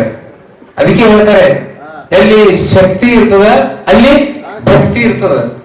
ನಾನು ಮುಂಜಾನೆಯಿಂದ ಸಾಯಂಕಾಲ ತನಕ ಒಂದು ಗುಡುಗು ನೀರಿಲ್ಲದೆ ಅವರು ಹಾಗೆ ಇರ್ತಾರಂದ್ರೆ ಅದಕ್ಕೆ ಮೂಲ ಕಾರಣ ಏನು? ಭಕ್ತಿ. ಅಲ್ಲಿ ಭಕ್ತಿ ಇದ್ದರೆ ಶಕ್ತಿ ಅವ್ರ ದೇವರು ಬರ್ತಾನ ಅಂತ ಅಲ್ಲ, ಅವ್ರಿಗೆ ಶಕ್ತಿ ಕೊಡ್ತಾನ. ಅದಕ್ಕೆ ನಾವು ಆ ಟೈಪ್ ನಾವು ಉಳಿಸ್ಕೊಂಡ್ರೆ ಆ ದೇವರು ನಮಗೂ ಏನಪ್ಪ ಶಕ್ತಿ ಕೊಡಬಹುದು. ನಾ ಹೇಳೋದು ಇಷ್ಟು ಯಾಕೆ ಹೇಳ್ತೇನೆ ಅಂದ್ರೆ, ಬರೀ ಒಂದು ದಿನ ಇರಲ್ಲ, ಅವರು 1 ತಿಂಗಳು ಉಪವಾಸ ಮಾಡ್ತಾರ ಅವರು. ಅದು ಅಷ್ಟು ಸರ್ವೇ ಸಾಮಾನ್ಯವಲ್ಲ. ಅದಕ್ಕೆ ಈ ಒಂದು ಪವಿತ್ರ ರಂಜಾನ್ ತಿಂಗಳಿನಲ್ಲಿ ಹೇಳ್ತಾನೆ ಒಂದು ಕಡೆ ಗುರುಗಳು, ಅಲ್ಲಾಹ್ ಸುಬ್ಹಾನಹು ವ ತಆಲಾ ಈ ಉಲ್ಲೇಖದಂತೆ ಇಸ್ಲಾಂ ಧರ್ಮದ ಕುರಾನ್ ಪ್ರಕಾರ ರಂಜಾನ್ ತಿಂಗಳು ಒಂದು ಪವಿತ್ರ ದಾರಿ ದೀಪದ ಬೆಳಕಿನ ತಿಂಗಳು ಅಂತ ನಮ್ಗೆ ಸೂಚನೆ ನೀಡುತ್ತದೆ. ಇದು 12 ತಿಂಗಳಲ್ಲಿ ನಾವು ಮಾಡಿದಂತ ಕರ್ಮಗಳನ್ನು 1 ತಿಂಗಳಲ್ಲಿ ಅದನ್ನು ನಾವು ಏನ್ ಮಾಡ್ಬೇಕು, ಕರ್ಮದಿಂದ ಮುಕ್ತಗೊಳಿಸ್ಬೇಕಂತ ಹೇಳಿ ಈ ಪವಿತ್ರ ರಂಜಾನ್ ಅಲ್ಲಿ ಎಲ್ಲರೂ ನಾವು ಪ್ರಾರ್ಥನೆ ಮಾಡ್ತೇವೆ. ಅವರಷ್ಟೇ ಅಲ್ಲ, ನಾವು ಮಾಡಬಹುದು. ಅವ್ರು ಹೇಳಿದ್ರು ಗುರುಗಳು, ಯಾವುದೋ ಊರಲ್ಲಿ ರಂಜಾನ್ ಮಾಡ್ತಾರೆ ಎಲ್ಲರಿಗೆ ಪುಷ್ಪ ಮುಖಾಂತರ ಅವ್ರಿಗೆ ವೆಲ್ಕಮ್ ಮಾಡಿದಾರಂತ. ನಿಜವಾಗ್ಲೂ ಸಂತೋಷದ ವಿಷಯ ಅಂತ ಹೇಳಿದ್ರು ಸರ್. ಇನ್ನು ಇಲ್ಲಿ ಏನ್ ಹೇಳ್ತಾರೆ ಅಂದ್ರೆ, ಪ್ರತಿಯೊಬ್ಬ ಮಾನವನು ಸಮಾಜದಲ್ಲಿ 1 ವರ್ಷದಲ್ಲಿ ಏನಾದರೆ ಒಂದು ಕಣ್ಣಿನಿಂದಾಗಲಿ, ಹೃದಯದಿಂದಾಗಲಿ, ಮನಸ್ಸಿನಿಂದಾಗಲಿ, ದ್ವೇಷದಿಂದಾಗಲಿ ಯಾರಿಗಾದರೂ ತೊಂದರೆ ಉಂಟಾದಾಗ ಇಂಥ ಒಂದು ಪವಿತ್ರ ರಂಜಾನದಲ್ಲಿ ದೇವರ ಧ್ಯಾನದಿಂದ, ಅಲ್ಲನ ಒಂದು ಧ್ಯಾನದಿಂದ ಅದನ್ನು ಕರ್ಮದಿಂದ ಮುಕ್ತಿ ಪಡೆಯುವಂತ ಒಂದು ಕಾರ್ಯವೇ ಈ ರಂಜಾನ್ ತಿಂಗಳು. ಇಂಥ ಒಂದು ಪವಿತ್ರ ರಂಜಾನ್ ನಲ್ಲಿ ಜಗತ್, ಇದು ಜಗತ್ ಬಹಳ ದೊಡ್ಡದಿದೆ. ಜಗತ್ತಿನಲ್ಲಿ ಏನು ಗೊತ್ತಾ, ದಾನ ಧರ್ಮ ಮಾಡೋದು.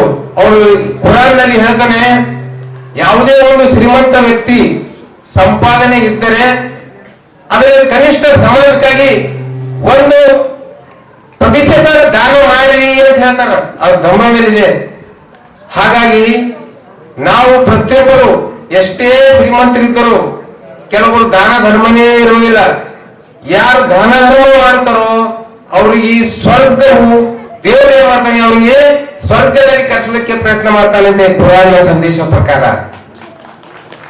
ಅದಕ್ಕಾಗಿ ನಾವು ಯಾವಾಗಲೂ ಸಮಾಜದಲ್ಲಿ ದಾನ ಧರ್ಮ ಮಾಡಬೇಕು, ಎಲ್ಲರ ಜೊತೆ ಕರುಣೆಯಿಂದ ಇರಬೇಕು ಮತ್ತು ಪ್ರೀತಿಯಿಂದ ಇರಬೇಕು, ಎಲ್ಲರನ್ನು ಸೋದರಂತೆ ಕಾಣಬೇಕು ಅಂತ ಎಂಬ ಮನೋಭಾವನೆಯಿಂದ ಇಂದಿನ ಒಂದು ಈದ್ ಮಿಲಾದ್ ಒಂದು ಸೌಹಾರ್ದ ಕೂಟ ಒಂದು ಮಾಡಿದ್ದು. ನನ್ನ ಪ್ರಕಾರ ಈ ಮನೆ ಕೇಳಿ ಎಲ್ಲ ಈ ಭಾಗದಲ್ಲಿ ಚಾಂಗ್ಲೂರಿನಲ್ಲೇ ಮಾಡ್ತಾರೆ ನಮ್ಮ ಆಯೋಜಕರು, ನನ್ನ ಪ್ರೀತಿಯ ಸ್ನೇಹಿತರು. ತುಂಬಾ ಸಂತೋಷ. ಹೀಗಾಗಿ ತಾವು ಇದೇ ತರ ಕಾರ್ಯಕ್ರಮ ಮಾಡಿ, ನಾನೇ ಹೆಚ್ಚಿಗೆ ಹೇಳಲ್ಲ, ಇನ್ನ ಸಮಾಜದ ಒಂದು ಅಧ್ಯಕ್ಷರಿದ್ದಾರೆ. ಆ ಕಾರಣಕ್ಕಾಗಿ ನನಗೆ ಈ ದಿನ ಇಂಥ ಒಂದು ಪವಿತ್ರ ಸ್ಥಳದಲ್ಲಿ ನನ್ನನ್ನು ಕರೆಸಿ ತಾವೇನು ಸನ್ಮಾನ ಮಾಡಿದ್ರಲ್ಲ, ನಮ್ಮ ಜೀವನ ಪೂರ್ತಿ ನಿಮ್ಮ ಚುನಾವಣೆ ಆಗಿರ್ತೇನೆ ಅಂತ ಹೇಳಿ ಈ ಸಭೆಯ ಎಲ್ಲ ಒಂದು ಆಯೋಜಕರಿಗೆ ಅಭಿನಂದನೆ ಸಲ್ಲಿಸಿ ನನ್ನ 2 ಮಾತು ಮುಗಿಸುತ್ತೇನೆ. ಅಲ್ಲ, ನಮಸ್ಕಾರ ಮಾಡುತ್ತೇನೆ. ಧನ್ಯವಾದಗಳು. ಈಗ ರವಿಕುಮಾರ್ ಪಾಸ್ಟರ್ ಅವರು ತಮ್ಮ ಅನಿಸಿಕೆಗಳನ್ನು ನಮ್ಮ ಮುಂದೆ ಇಡಬೇಕೆಂದು ಅವರಲ್ಲಿ ಕೂಡ ವಿನಂತಿ.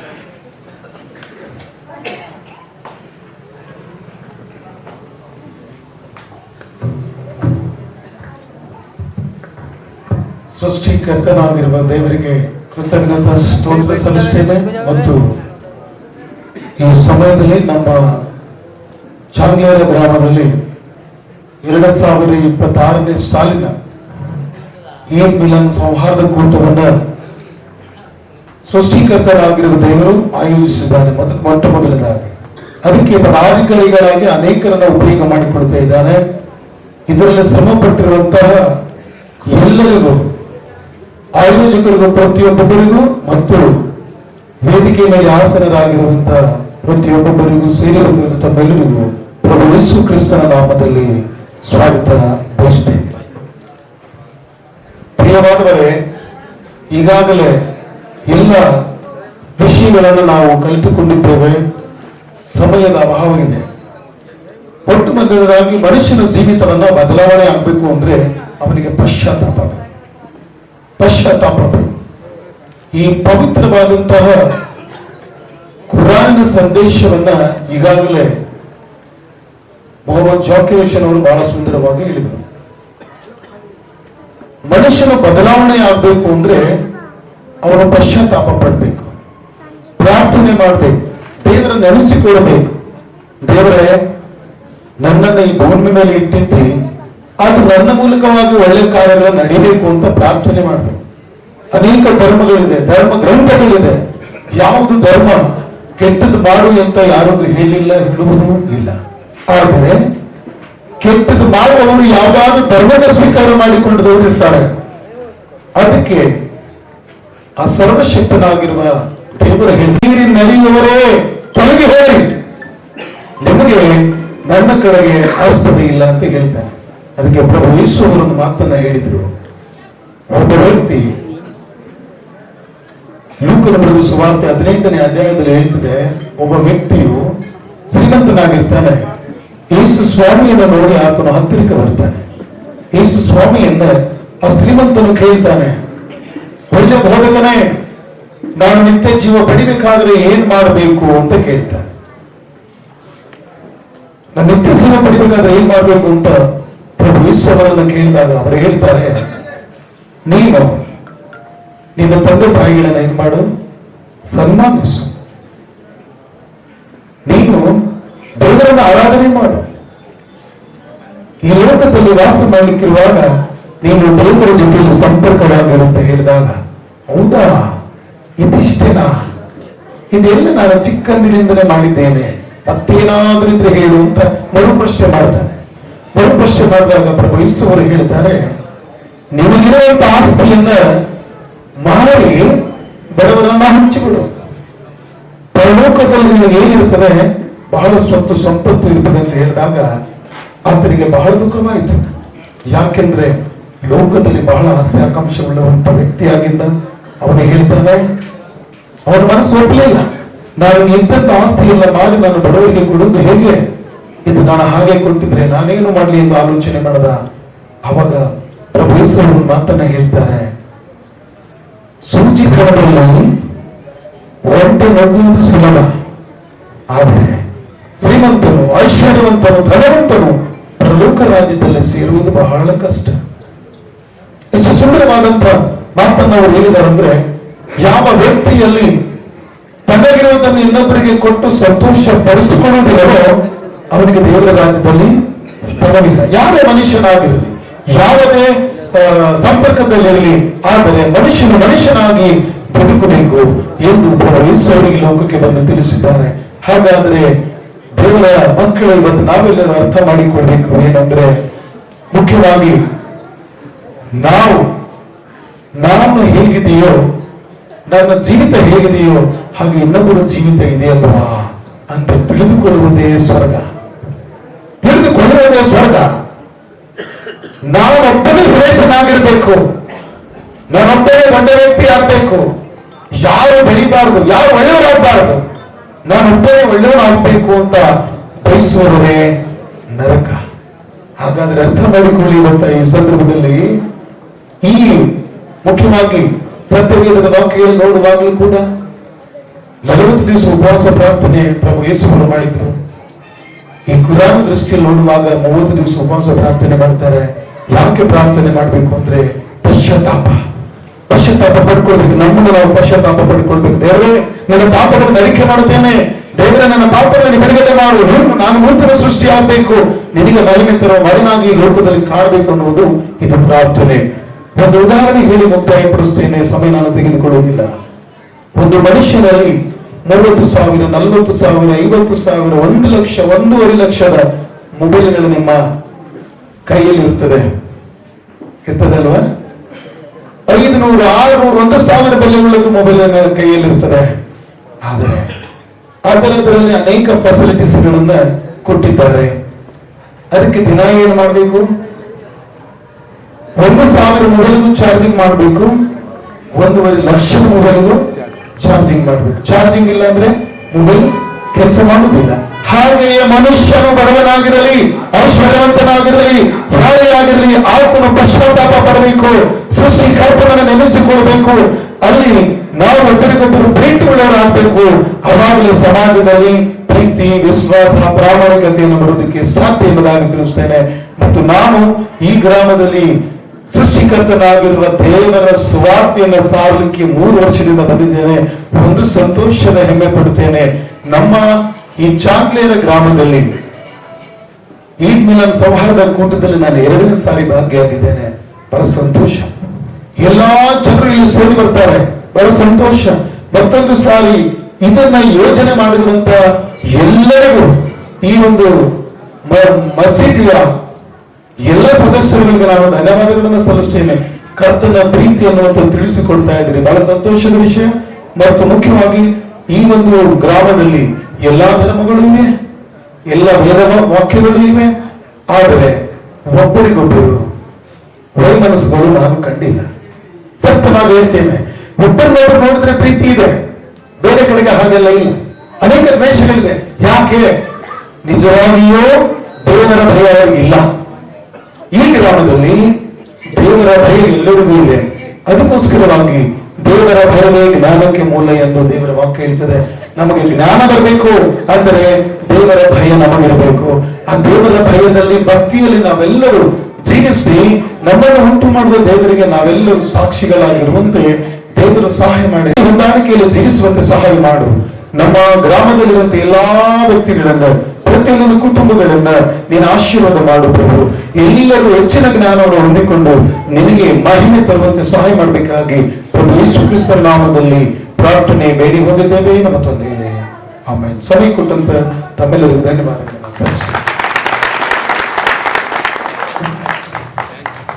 ಧನ್ಯವಾದಗಳು.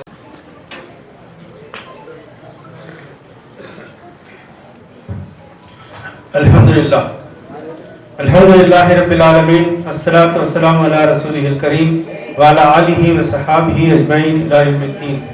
ಸರ್ವಸ್ತುತಿಯು ಸರ್ವಲೋಕಗಳ ಒಡೆಯನಿಗೆ ಮಾತ್ರ ಮೀಸಲು. ಆತನ ಅನಂತ ಅನಂತ ಅನುಗ್ರಹಗಳು, ಕರುಣೆಗಳು ಆತನಿಂದ ಮಾನವನ ಕಲ್ಯಾಣಕ್ಕಾಗಿ, ಮಾನವನ ಮಾರ್ಗದರ್ಶನಕ್ಕಾಗಿ ಕಳುಹಿಸಲ್ಪಟ್ಟಂತಹ ಅನೇಕ ಅನೇಕ ಸತ್ಪುರುಷರು, ಸಜ್ಜನರು, ಪ್ರವಾದಿಗಳು, ವಿಶೇಷವಾಗಿ ಅಂತಿಮವಾಗಿ ಬಂದಂತಹ ಪ್ರವಾದಿ ಮೊಹಮ್ಮದ್ ಸಲ್ಲಲ್ಲಾಹು ಅಲೈಹಿ ವಸಲ್ಲಂ ಅವರ ಮೇಲೆ ಆವಶಿಸುತ್ತಲೆಂದು ಪ್ರಾರ್ಥಿಸುತ್ತೇನೆ. ಇತ್ತೀಚೆಗಷ್ಟೇ ಕಳೆದಂತಹ ಪವಿತ್ರ ರಂಜಾನ್ ತಿಂಗಳಿನ ಬಗ್ಗೆ ನಮ್ಮೆಲ್ಲರ ಪ್ರಭು ಪವಿತ್ರ ಕುರಾನ್ನಲ್ಲಿ ಈಗ ಹೇಳುತ್ತಾನೆ, ಔಜು ಬಿಲ್ಲಾಹಿ ಮಿನಶ್ ಶೈತಾನಿರ್ ರಜೀಮ್, ಬಿಸ್ಮಿಲ್ಲಾಹಿರ್ ರಹ್ಮಾನಿರ್ ರಹೀಮ್, ಯಾ ಅಯ್ಯುಹಲ್ಲಜೀನ ಆಮನು ಕುತಿಬ ಅಲೈಕುಮುಸ್ ಸಿಯಾಮು ಕಮಾ ಕುತಿಬ ಅಲಲ್ಲಜೀನ ಮಿನ್ क़ब्लिकुम ಲಅಲ್ಲಕುಮ್ ತತ್ತಕೂನ್. ಅರ್ಥಾತ್, ಓ ಸತ್ಯವಿಶ್ವಾಸಿಗಳೇ, ನಿಮ್ಮ ಮೇಲೆ ಉಪವಾಸ ವ್ರತವನ್ನು ಕಡ್ಡಾಯಗೊಳಿಸಲಾಗಿದೆ.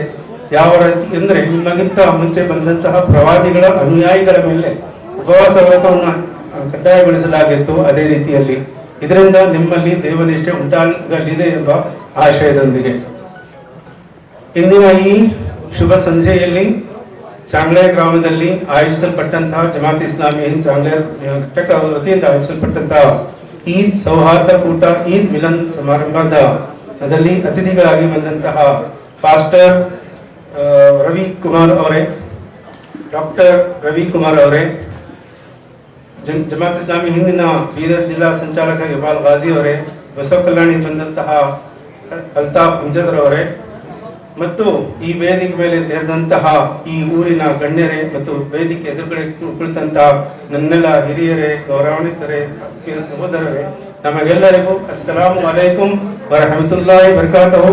ತಮ್ಮೆಲ್ಲರ ಮೇಲೆ ಆ ದೇವನ ಶಾಂತಿ ಅನುಗ್ರಹ ಅವಶ್ಯಕತೆ. ಇದುವರೆಗೆ ಅತ್ಯಂತ ಶಾಂತಿಯುತವಾಗಿ ತಾವೆಲ್ಲರೂ ಈ ಕಾರ್ಯಕ್ರಮ ಆಲಿಸ್ತಾ ಇದ್ದೀರಿ. ತಮಗೆ ಧನ್ಯವಾದಗಳನ್ನು ಅರ್ಪಿಸುತ್ತೇನೆ. ಇನ್ನು ಕೆಲವೊಂದು ನಿಮಿಷ ತಾವೆಲ್ಲರೂ ಸಹನೆಯಿಂದ ಕೂತ್ಕೊಳ್ಬೇಕಂತಲೂ ವಿನಂತಿಸ್ತೇನೆ. ಈ ಸಂದರ್ಭದಲ್ಲಿ ಈ ವಿಷಯ ಹೇಳಬಯಸ್ತೇನೆ. ಏನೆಂದರೆ, ಈ ವಿಶೇಷತೆ ಈ ಸಮಾರಂಭದ ಏನಂದ್ರೆ, ಇಲ್ಲಿ ಬಹಳಷ್ಟು ಯುವಕರಿದ್ದಾರೆ.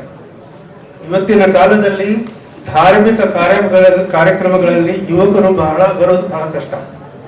ಅಂತ ಸಂದರ್ಭದಲ್ಲಿ ಈ ಚಾಂಗ್ಲೆ ಗ್ರಾಮದ ಯುವಕರು ಈ ಧಾರ್ಮಿಕ ಕಾರ್ಯಕ್ರಮದಲ್ಲಿ ಭಾಗಿಯಾಗಿದ್ದಾರೆ ಅಂದ್ರೆ ಇದು ಅನುಗ್ರಹ, ವಿಶೇಷ ಅನುಗ್ರಹ, ದೇವನ ವಿಶೇಷ ಅನುಗ್ರಹ ಈ ಗ್ರಾಮದ ಮೇಲೆ ಇದೆ ಅಂತ.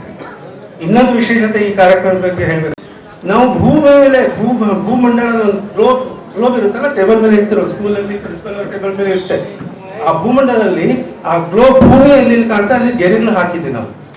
ಆ ಗೆರೆಗಳು ನಂಗೆ ಎಲ್ಲೂ ಕಾಣ್ತಾ ಇಲ್ಲ. ಈ ಗೆರೆಗಳು ಹಾಕಿ ಗೆರೆಯಿಂದ ಆಚೆ ಇದ್ದವನು ಬೇರೆಯವನು, ಗೆರೆಯಿಂದ ಈಚೆ ಇದ್ದವನು ನಾನು ಬೇರೆ ಅಂತ ನಾವು ಬೇರೆ ಬೇರೆ ಇತ್ತು ಜಗಳ ಮಾಡ್ತಾ ಇದ್ದೀವಿ. ಇದು ಎಲ್ಲಿವರೆಗೆ ನಿಜ ಅಂತ ಇದು ಪ್ರಶ್ನೆ ನಮಗೆ ಚಿಂತನೆ ಮಾಡುತ್ತೆ. ಇದು ವಾಸ್ತವಿಕತೆ. ನಾವು ಯಾರು ಬೇರೆಯವರಲ್ಲ. ಜಾತಿ, ಮತ, ಭೇದ, ವೈಚಾರಿಕತೆಯಿಂದ ಬೇರೆ ಬೇರೆಯಾಗಿರ್ಬೇಕು. ಆದ್ರೆ ನಾವೆಲ್ಲರೂ ದೇವನ ಸೃಷ್ಟಿಗಳು. ನಮ್ಮೆಲ್ಲರ ಮೂಲ ಒಂದೇ, ಆದಮ್. ಖಲಖ ಸಮವಾತಿ ವಲ್ ಅರ್ದ್ ಯಾ ಅಯ್ಯುಹನ್ನಾಸು ತಖೂ ರಬ್ಬಕುಮ್ ಅಲ್ಲಜೀ ಖಲಖಕುಮ್ ಮಿನ್ ನಫ್ಸಿನ್ ವಾಹಿದ. ಕುರಾನ್ ಹೇಳುತ್ತದೆ, ಓ ಹೇ ಜನರೇ, ಆ ಪಾಲನ ಪ್ರಭುವನ್ನು ಭಯಪಡಿರಿ, ಯಾರು ನಿಮ್ಮನ್ನು ಏಕ ಸೃಷ್ಟಿಯಿಂದ ಸೃಷ್ಟಿಸಿದನು. ನಮ್ಮೆಲ್ಲರ ಮೂಲ ಒಂದೇ. ಪವಿತ್ರ ಕುರಾನಲ್ಲೇ ಹಜರತ್ ಆದಮ್ ಅಲೈಹಿಸ್ಸಲಾಂ ಅಂತ ಆದಿ ಮಾನವ ಏನು ಗುರುತಿಲ್ಲ, ಅವರಿಗೆ ಅತ್ಯಂತ ಗೌರವಪೂರ್ವಕವಾಗಿ ಹಿಂಗೆ ಹೇಳಲಾಗುತ್ತೆ. ಅತ್ಯಂತ ಅಜ್ಞಾನದಿಂದ ಅವರು ಬಂದಿಲ್ಲ. ಸಂಪೂರ್ಣ ದೈವಿಕ ಜ್ಞಾನದಿಂದ ಇಲ್ಲಿ ಬಂದಿದ್ದಾರೆ. ಅವರ ಸಂಗಾತಿ ಅವರ ದೇಹದಿಂದ ಬೇರ್ಪಡಿಸಿ ಬಂದಂತಹ ಮಡದಿ ಹವ್ವ. ಅದೇ ಬೈಬಲ್ ನಲ್ಲೂ ಆಡಮ್ ಅಂಡ್ ಹವ್ವ ಅಂತ ಪ್ರಸ್ತಾಪ ಬರುತ್ತದೆ. ಹಾಗಾಗಿ ನಾವೆಲ್ಲರೂ ಬೇರೆಯವರಲ್ಲ. ನಾವು ದಲಿತರೇ ಆಗಿರ್ಬೋದು, ಬ್ರಾಹ್ಮಣರೇ ಆಗಿರ್ಬೋದು, ಮುಸ್ಲಿಮರೇ ಆಗಿರ್ಬೋದು, ಕ್ರೈಸ್ತರೇ ಆಗಿರ್ಬೋದು, ಅಮೆರಿಕದಂತ ಅತ್ಯಂತ ಅಭಿವೃದ್ಧಿ ಹೊಂದಿದ ರಾಷ್ಟ್ರದಲ್ಲೇ ಆಗಿರ್ಬೋದು, ಅಥವಾ ದಕ್ಷಿಣ ಆಫ್ರಿಕಾದ ಅತ್ಯಂತ ಕಗ್ಗತ್ತಲೆಯ ಖಂಡದಿಂದ ಆಗಿರ್ಬೋದು, ನಾವು ಈ ದೇಶದಲ್ಲಿ ಯಾವುದೇ ಮೂಲೆಯಲ್ಲೇ ಆಗಿರ್ಬೋದು, ನಮ್ಮೆಲ್ಲರ ಸೃಷ್ಟಿಕರ್ತ ಒಬ್ಬನೇ. ಆದ್ದರಿಂದ ನಾವು ನೋಡ್ತೀವಿ, ನಮ್ಮ ಮೈಯಲ್ಲಿ ಹರಿಯುವ ರಕ್ತ ಒಂದೇ ಆಗಿದೆ, ನಮ್ಮ ಭಾವನೆಗಳು ಒಂದೇ, ಯಾರ ಭಾವನೆಯೂ ಬೇರೆ ಆಗೋದಿಲ್ಲ. ಸುಖ ಬಂದಾಗ ನಾವು ಸಂಭ್ರಮಿಸ್ತೇವೆ, ದುಃಖ ಬಂದಾಗ ನಾವು ಅಳುತ್ತೇವೆ. ಆ ಮಾನವೀಯ ಮೌಲ್ಯಗಳನ್ನು ಇದೇ ಬುನಾದಿಯಲ್ಲಿ ನಾವು ಬೆಳಿಲಿಕ್ಕೆ ಸಾಧ್ಯ. ಇವತ್ತು ಮನುಷ್ಯ ಸ್ವಾಮೀಜಿಯವರಿಗೆ ಆದರದ ಸ್ವಾಗತ. ದಯವಿಟ್ಟು ಸ್ಥಾನವನ್ನು ಬಿಡಿಸಬೇಕೆಂದು ನಾನು ಕೇಳಿಕೊಳ್ತೇನೆ. ಷಡಕ್ಷರಿ ಬ್ರಹ್ಮಿ ಡಾಕ್ಟರ್ ಚಂದ್ರಶೇಖರ್ ಶಿವಾಚಾರ್ಯ ಮಹಾಸ್ವಾಮಿಗಳು ಆಗಮಿಸಿದ್ದಾರೆ. ಅವರಿಗೆ ತಮ್ಮೆಲ್ಲರ ಪರವಾಗಿ ಸ್ವಾಗತ ಬಯಸ್ತೇನೆ. ಆತ್ಮೀಯ ಬಂಧುಗಳೇ, ಇವತ್ತು ಕಲಿಸುತ್ತದೆ ತಂದೆ ತಾಯಿಯನ್ನು ಗೌರವಿಸಬೇಕು ಅಂತ. ಇದು ಒಂದು ಉದಾಹರಣೆ ಇತ್ತೀಚೆಗೆ ನಡೆದಿದೆ. ಬೆಂಗಳೂರಿನಲ್ಲಿ ಒಂದು ಕಳೆದ ದಿನಗಳಲ್ಲಿ ಫೆಬ್ರವರಿ ತಿಂಗಳಿನಲ್ಲಿ ಒಂದು ಘಟನೆ ನಡೆದಿತ್ತು. ತಾವೆಲ್ಲರೂ ಓದಿರ್ಬೇಕು ಪೇಪರ್ ಅಲ್ಲಿ. ಬೆಂಗಳೂರಿನಲ್ಲಿ ನಡೆದಂತಹ ಘಟನೆ, ಒಂದು ದೊಡ್ಡ ಅಪಾರ್ಟ್ಮೆಂಟ್, 50-60 ಮನೆಗಳು ಅಪಾರ್ಟ್ಮೆಂಟ್ಸ್ ಇದ್ದಾವೆ. ಆ 50-60 ಕುಟುಂಬಗಳಲ್ಲಿ ವಾಸವಾಗ್ತಾ ಇದೆ. ಆ ಕುಟುಂಬಗಳಲ್ಲಿ ಒಂದು ಮನೆಯಲ್ಲಿ, ಒಂದು ಅಪಾರ್ಟ್ಮೆಂಟ್ ಅಲ್ಲಿ ಮುದಿ ಗಂಡ ಹೆಂಡ್ರಿದ್ದಾರೆ. ವಯಸ್ಸಾದವರು 75 ವರ್ಷ ಮೇಲೆ ವಯಸ್ಸಾದ ಗಂಡ ಹೆಂಡ್ರಿ, ಯಾರು ಮಕ್ಕಳಿಲ್ಲ ಅವರಿಗೆ. ಅವ್ರ ಮನೆ ಬಾಗ್ಲ ಲಾಕ್ ಆಗ್ಬಿಟ್ಟಿದೆ. ಎಷ್ಟು ದಿವಸ ಆಯ್ತಂದ್ರೆ 30 ದಿವಸ. 30 ದಿವಸ ಆಮೇಲೆ ಹೆಂಗ್ ಗೊತ್ತಾಯ್ತಂದ್ರೆ, ಹೇಗೋ ಇವತ್ತೇನು ಎಲ್ಲ ಏನ್ ಟೈಟ್ ಇರ್ತಾವ ನೋಡಿ ಬಾಗ್ಲ, ಬೇಗ ಗೊತ್ತಾಗಲ್ಲ. ಮೊದಲು ಬಾಗಿಲ ಸ್ವಲ್ಪ ಏನಾದ್ರೆ ಹೊಗೆ ಬಂದ್ಬಿಡ್ತಿತ್ತು. ಈಗ ಹೊಗೆ ಬರೋದಿಲ್ಲ, ವಾಸನೆ ಬರೋದಿಲ್ಲ, ಏನು ಬರೋದಿಲ್ಲ. ಇದು ಆರ್ಕಿಟೆಕ್ಚರ್. ಅದರ ಪರಿಣಾಮವಾಗಿ ಏನು, 30 ದಿವಸಗಳ ನಂತರ ಆ ಮನೆಯಿಂದ ದುರ್ವಾಸನೆ ಬರಕ್ಕೆ ಸ್ಟಾರ್ಟ್ ಆಯ್ತು. ದುರ್ವಾಸನೆ. ಆ ದುರ್ವಾಸನೆ ನೋಡ್ಕೊಂಡ್ಬಿಟ್ಟು ನೆರೆ ಹೊರೆಯವರು, ಬೇರೆ ಅಪಾರ್ಟ್ಮೆಂಟ್ ಅವ್ರು ಎಚ್ಚೆತ್ಕೊಂಡ್ಬಿಟ್ಟು ಏನೋ ಆಗಿದೆ ಅಂದ್ರೆ ಪೊಲೀಸ್ ಕರೆಸಿ ಆ ಬಾಗಿಲ, ಅಪಾರ್ಟ್ಮೆಂಟ್ ಬಾಗಿಲು ತೆರೆದಾಗ ಇಬ್ರು ಗಂಡ ಹೆಂಡತಿ ವಯಸ್ಸಿಗೆ ಬಂದವರು, 75 ವರ್ಷ 80 ವರ್ಷ, ಗಂಡ 80 ವರ್ಷ, ಹೆಂಡತಿ 70 ವರ್ಷ, ಸತ್ತು ಹೋಗಿ 30 ದಿವಸ ಆಗಿದೆ. ಸಮಾಜದ ಚಿಂತನೆ ನೋಡಿ, ನಾವು ಸಮಾಜದಲ್ಲಿ ನಾವು ಹೇಗೆ ಜೀವಿಸ್ತಾ ಇದ್ದೀವಿ ಅಂತ ವಿಚಾರ ಮಾಡಿ. ಆ ಇಬ್ರು ಗಂಡ ಹೆಂಡರು ಸತ್ತೋಗಿ 1 ತಿಂಗಳಾಯ್ತು, ನೆರೆಯವರು ಯಾರು ಕೇಳಿಲ್ಲ. ಇದು ಪ್ರಶ್ನೆ. ಇಸ್ಲಾಂ ಹೇಳುತ್ತದೆ, ಆ ವ್ಯಕ್ತಿ ಮುಸ್ಲಿಂನಾಗಲಿ ಸಾಧ್ಯವಿಲ್ಲ. ಯಾವ ವ್ಯಕ್ತಿಯ ಪಕ್ಕದ ಮನೆಯಲ್ಲಿ ಊಟ ಇಲ್ಲದೆ ನರಕ ಮಲ್ತಾ ಇದ್ದಾರೆ ಅಂದ್ರೆ ಏನಂದ್ರೆ, ನಾನು ಎಲ್ಲಿ ವಾಸ ಆಗ್ತೀನಿ, ನನ್ನ ನೆರೆಹೊರೆಯವರು ಯಾರಿದ್ದಾರೆ ಅಂತ ನನ್ಗೆ ಗೊತ್ತಿರ್ಬೇಕು. ಅವ್ರ ನೆರೆಹೊರೆಯವರು ಯಾರಿಗೂ ಗೊತ್ತಾಗಿಲ್ಲ. ಅವ್ರ ಮಕ್ಕಳು ಏನಾದ್ರು ಅಂತ. ಅವ್ರ ಒಬ್ಬ ಮಗಳು ಅಮೆರಿಕದಲ್ಲಿ ಇದ್ದಾರೆ. 1 ತಿಂಗಳಾಯ್ತು, ತಂದೆ ತಾಯಿ ಹೇಗಿದ್ದಾರೆ ಅಂತೇಳಿ ಯೋಗಕ್ಷೇಮ ಕೇಳಕ್ಕೂ ಅವರಿಗೆ ಅನುಗ್ರಹಿಸಿಲ್ಲ ದೇವರು. ಎಷ್ಟು ದುಃಖ. ಕೋಟಿಗಟ್ಟಲೆ ನಾವು ಗಳಿಸ್ತಾ ಇದ್ದೀವಿ. ಆ ಗಳಿಕೆ ಎಲ್ಲರೂ ನಾವು ಕೆಟ್ಟ ಕೆಲಸ ಮಾಡ್ತಾ ಇರೋದು ವಿದ್ಯಾವಂತರೇ. ಅದಕ್ಕೆ ವಿದ್ಯೆ ಎಂಥದ್ದು ಬೇಕೋ ಅದು ಇಂಪಾರ್ಟೆಂಟ್. ಇವತ್ತೆಲ್ಲ ಭ್ರಷ್ಟಾಚಾರದಲ್ಲಿ ತೊಡಗಿದವರು ವಿದ್ಯಾವಂತರು, ವ್ಯಭಿಚಾರದಲ್ಲಿ ತೊಡಗಿದವರು ವಿದ್ಯಾವಂತರು. ಮೈಸೂರಿನಲ್ಲಿ ಘಟನೆ ನಡೀತಿದೆ ರಂಜಾನ್ ತಿಂಗಳಿನಲ್ಲಿ. ಒಬ್ಬ ಇಂಜಿನಿಯರ್ ಲೋಕಾಯುಕ್ತರ ಬಲೆಗೆ ಬೀಳ್ತಾರೆ. ನಾವು ಓದಿರ್ಬೇಕು, ಪೇಪರ್ ಅಲ್ಲಿ. ಇಂಜಿನಿಯರ್ ಇದ್ದಾರೆ, ಅವ್ರಿಗೆಷ್ಟು 4-5 ಬಂಗಲೆಗಳು, ಎಷ್ಟೋ ಲ್ಯಾಂಡ್ ಲಾರ್ಡ್ಸ್ ಇದ್ದಾರೆ ಅವರು, ಮತ್ತೆ 8 ಕೋಟಿ ಆಸ್ತಿ. ಅವರ ಆದಾಯಕ್ಕೆ ಹೋಲಿಸಿದಾಗ ಎಷ್ಟೋ ಪಟ್ಟು ಜಾಸ್ತಿ ಆದಾಯ ಎಲ್ಲಿಂದ ಬಂತು? ಇದು ಯಾಕಂದ್ರೆ ಮನುಷ್ಯ ಎಷ್ಟು ಸ್ವಾರ್ಥಿಯಾಗಿದಂದ್ರೆ, ತನ್ನಂತಹ ಮನುಷ್ಯರ ಅವರು ಶೋಷಣೆ ಮಾಡಿ, ಸತ್ಯ ಅಸತ್ಯ, ನ್ಯಾಯ ಅನ್ಯಾಯ, ಪರೋಪಕಾರ ಭಾವನೆಗಳು ಬಿಟ್ಬಿಟ್ಟು ತನ್ನ ಹೊಟ್ಟೆಯ ತಾನಾಯ್ತು ಅಂತ ನಾವು ದೇವರನ್ನು ಹಂಚ್ಕೊಂಡು ಬಿಟ್ಟಿದ್ದೀವಿ. ನನ್ಗೊಬ್ಬ ದೇವರು, ನಿಮ್ಗೊಬ್ಬ ದೇವರು, ಅವನಿಗೊಬ್ಬ ದೇವರು, ಅವನಿಗೊಬ್ಬ ದೇವರು. ಎಷ್ಟು ಜನ ಇದ್ದೀವಿ ನಾವು? ಅಷ್ಟೊಂದು ದೇವರಾಗಿ ಸೃಷ್ಟಿ. ವಾಸ್ತವದಲ್ಲಿ ದೇವರು ಯಾರು ಅಂತಂದ್ರೆ, ಆ ದೇವರು ನಾವು ಸೃಷ್ಟಿಸಿದ ವಸ್ತು ದೇವರೇ ಆಗಲಿಕ್ಕೆ ಸಾಧ್ಯ.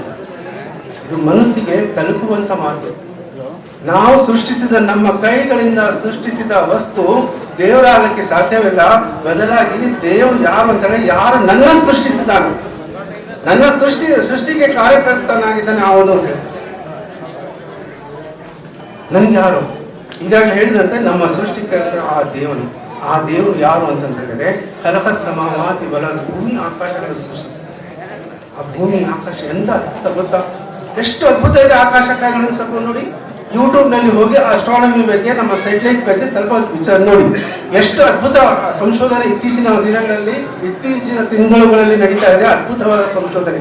ಅಷ್ಟು ವಿಸ್ತಾರವಾದ ಬ್ರಹ್ಮಾಂಡ ಎಷ್ಟೇ ಆದಿ ಇದೆ, ಎಲ್ಲಿ ಅಂತ್ಯ ಇದೆ ಯಾರಿಗೂ ಗೊತ್ತಿಲ್ಲ. ಇದು ಬೆಳೀತಾನೆ ಇದೆ. ಆದರೆ ಆ ನಿಯಮ ಬದ್ಧತೆಗೆ ಒಳಪಟ್ಟಿದೆ. ಎಲ್ಲಿ ಅಶಾಂತಿ ಇಲ್ಲ, ಬ್ರಹ್ಮಾಂಡದಲ್ಲಿ ಶಾಂತಿ ಇಲ್ಲ. ಈ ಭೂಲೋಕದಲ್ಲಿ ಪ್ರಾಣಿ ಲೋಕ ಇದೆ, ಪಕ್ಷಿ ಲೋಕ ಇದೆ, ಎಷ್ಟೋ ನಾವು ಗುಡ್ಡ ಬೆಟ್ಟಗಳು ಇದ್ದಾವೆ, ಹರಿಯುವ ನೀರು ಸಮುದ್ರಗಳು ಇದ್ದಾವೆ, ಸಾಗರಗಳು ಇದ್ದಾವೆ. ಎಲ್ಲ ಒಂದು ನಿಯಮ ಬದ್ಧತೆಗೆ ಒಳಪಟ್ಟಿದೆ.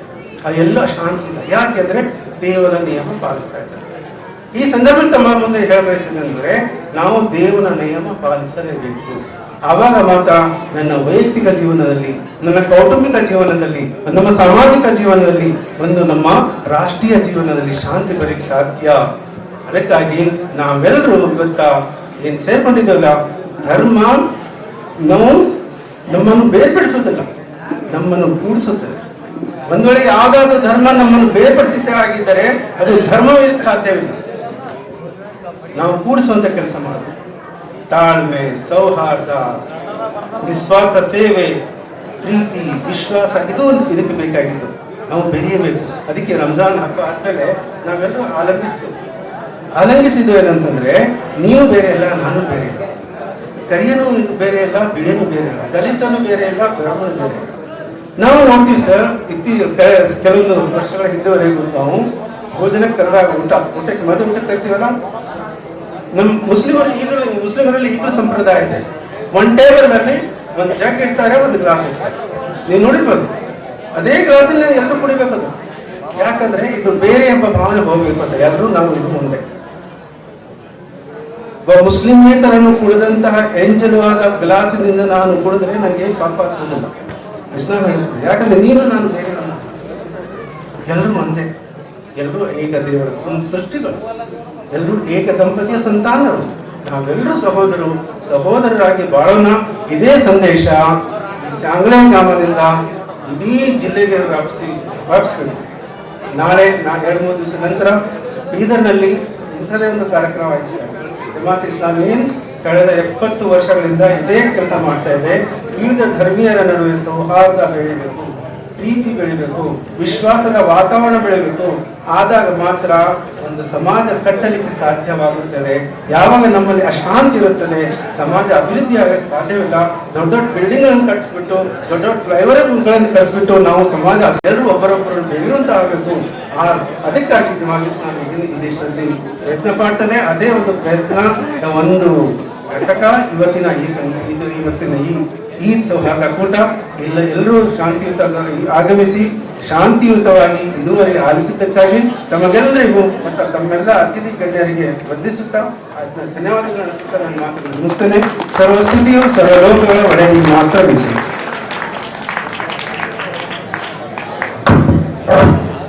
ಧನ್ಯವಾದಗಳು. ಈ ನಮ್ಮ ಕಾರ್ಯಕ್ರಮ ಕೊನೆಯವರೆಗೆ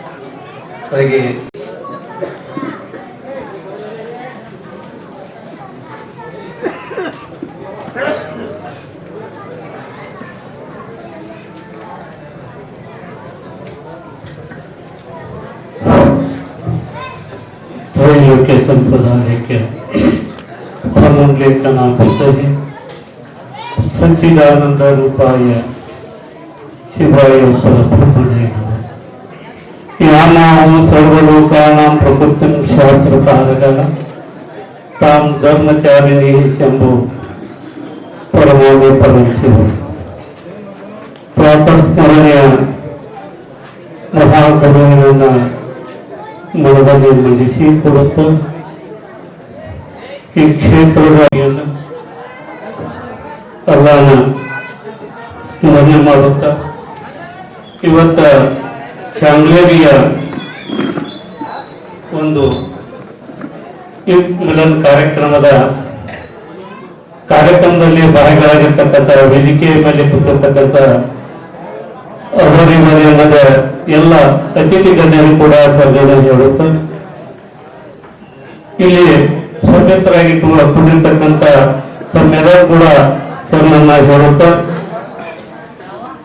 ಈ ಕಾರ್ಯಕ್ರಮ ಇದಕ್ಕ ಹೆಸರು ಏನಿಟ್ಟಾರಂದ್ರ ಇತ್ ಮಿಲನ್ ಅಂತಕ್ಕಂಥ. ಎಲ್ಲರೂ ಕೂಡಿಕೊಂಡು ಹೋಗುವುದು, ಎಲ್ಲರೂ ಒಂದಾಗಿ ಬಾಳುವುದು.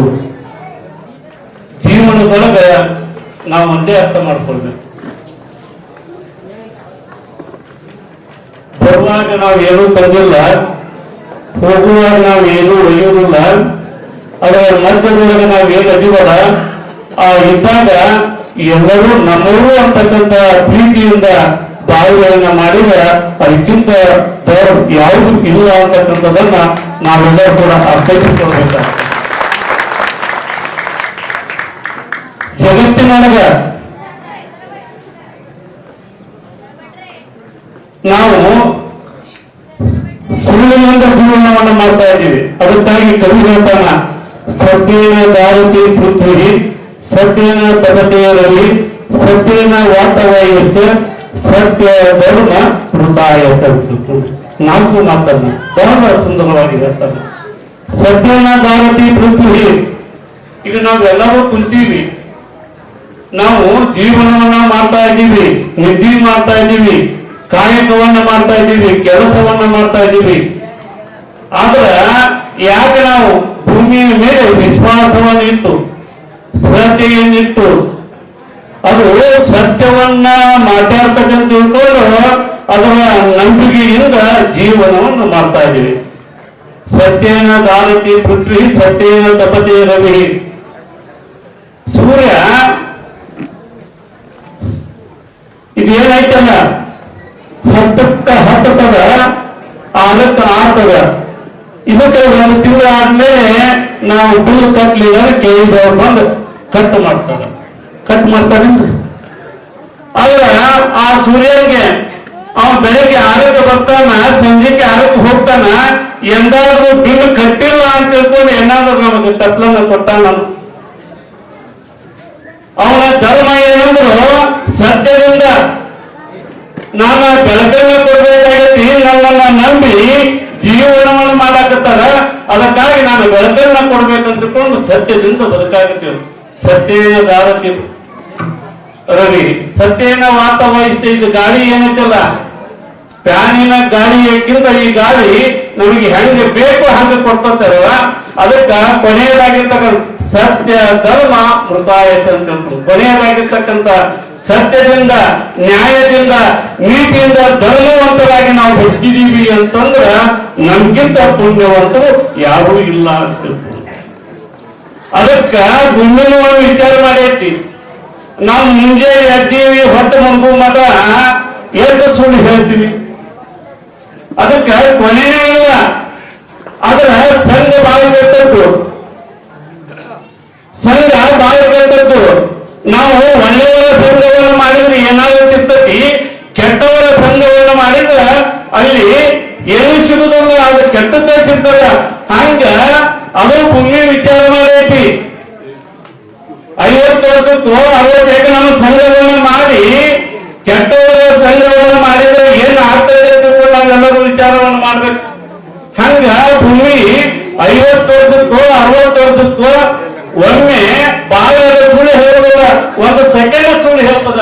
ಸುಳ್ಳು ಹೇಳ್ತಂದ್ರ ಲಕ್ಷ ಜನಗಳು ಸತ್ತು ಹೋಗ್ತಾರ, ಭೂಕಂಪ ತಿಳ್ಕೊಂಡು ಆಗ್ತದೆ. ಹಂಗ ನಾವು ಸಂಘವನ್ನ, ಒಳ್ಳೆಯವರ ಸಂಘವನ್ನ ಮಾಡಿ ನಾವೆಲ್ಲರೂ ಒಂದು ಅಂತಕ್ಕಂಥ ಭಾವನೆಗಳನ್ನ ಇಟ್ಟುಕೊಂಡು ಬದುಕನ್ನ ಮಾಡಬೇಕು ಅಂತಕ್ಕಂಥ ಉದ್ದೇಶವನ್ನು ಇಟ್ಟುಕೊಂಡು ಇವತ್ತಿನ ದಿವಸ ಈ ಚಾಂಗ್ಲೇರಿಯಲ್ಲಿ ಇತ್ ಮಿಲನ್ ಕಾರ್ಯಕ್ರಮವನ್ನ ತಾವೆಲ್ಲರೂ ಕೂಡ ಹಮ್ಮಿಕೊಂಡಿದ್ದಕ್ಕೆ ತಾವೆಲ್ಲರೂ ಕೂಡ ಮತ್ತೊಮ್ಮೆ ಧನ್ಯವಾದಗಳನ್ನು ಹೇಳುತ್ತಾ ನನ್ನ ಯಾವ ಮಾತುಗಳು ವಿರಾಮ ಕೊಡ್ತಾರೆ.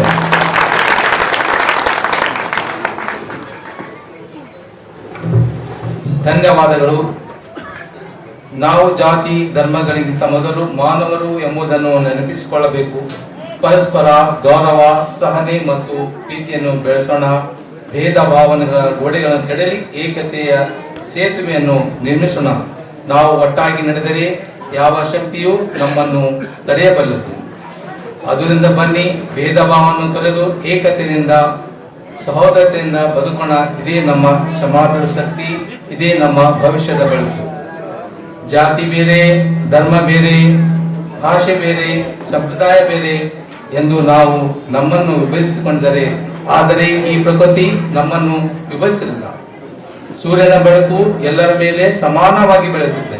ಈ ಭೂಮಿ ನಮ್ಮನ್ನು ಸಮಾನವಾಗಿ ಹೊತ್ತಿಕೊಂಡಿದೆ.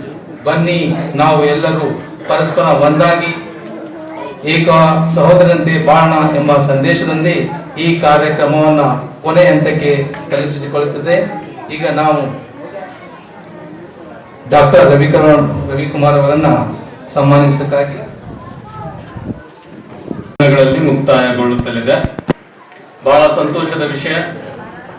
ವಿಶೇಷವಾಗಿ ಮಸ್ಜಿದ್ ಕಮಿಟಿ ಮತ್ತು ಸಮಸ್ತ ಮುಸ್ಲಿಂ ಬಾಂಧವರ ವತಿಯಿಂದ ಮತ್ತು ಜಮಾತ್ ಇಸ್ಲಾಮಿ ಹಿಂದ್ SIO ವತಿಯಿಂದ ಅವರಿಗೆ ಈ ಅಭಿನಂದನಾ ಕಾರ್ಯಕ್ರಮ ಇಟ್ಕೊಂಡಿದ್ದೀವಿ. ಕೆಲವೇ ಕ್ಷಣಗಳಲ್ಲಿ ಅವರ ಅಭಿನಂದನಾ ಕಾರ್ಯಕ್ರಮದೊಂದಿಗೆ ವಂದನಾರ್ಪಣೆ ಆಗುತ್ತೆ. ಇವಾಗ ಅವರ ಅಭಿನಂದನೆ ಮಾಡುವುದಕ್ಕಾಗಿ ಜಮಾತೆ ಇಸ್ಲಾಮಿ ಹಿಂದಿನ ಸ್ಥಾನೀಯ ಸಂಚಾಲಕರಾದಂತಹ ಜನ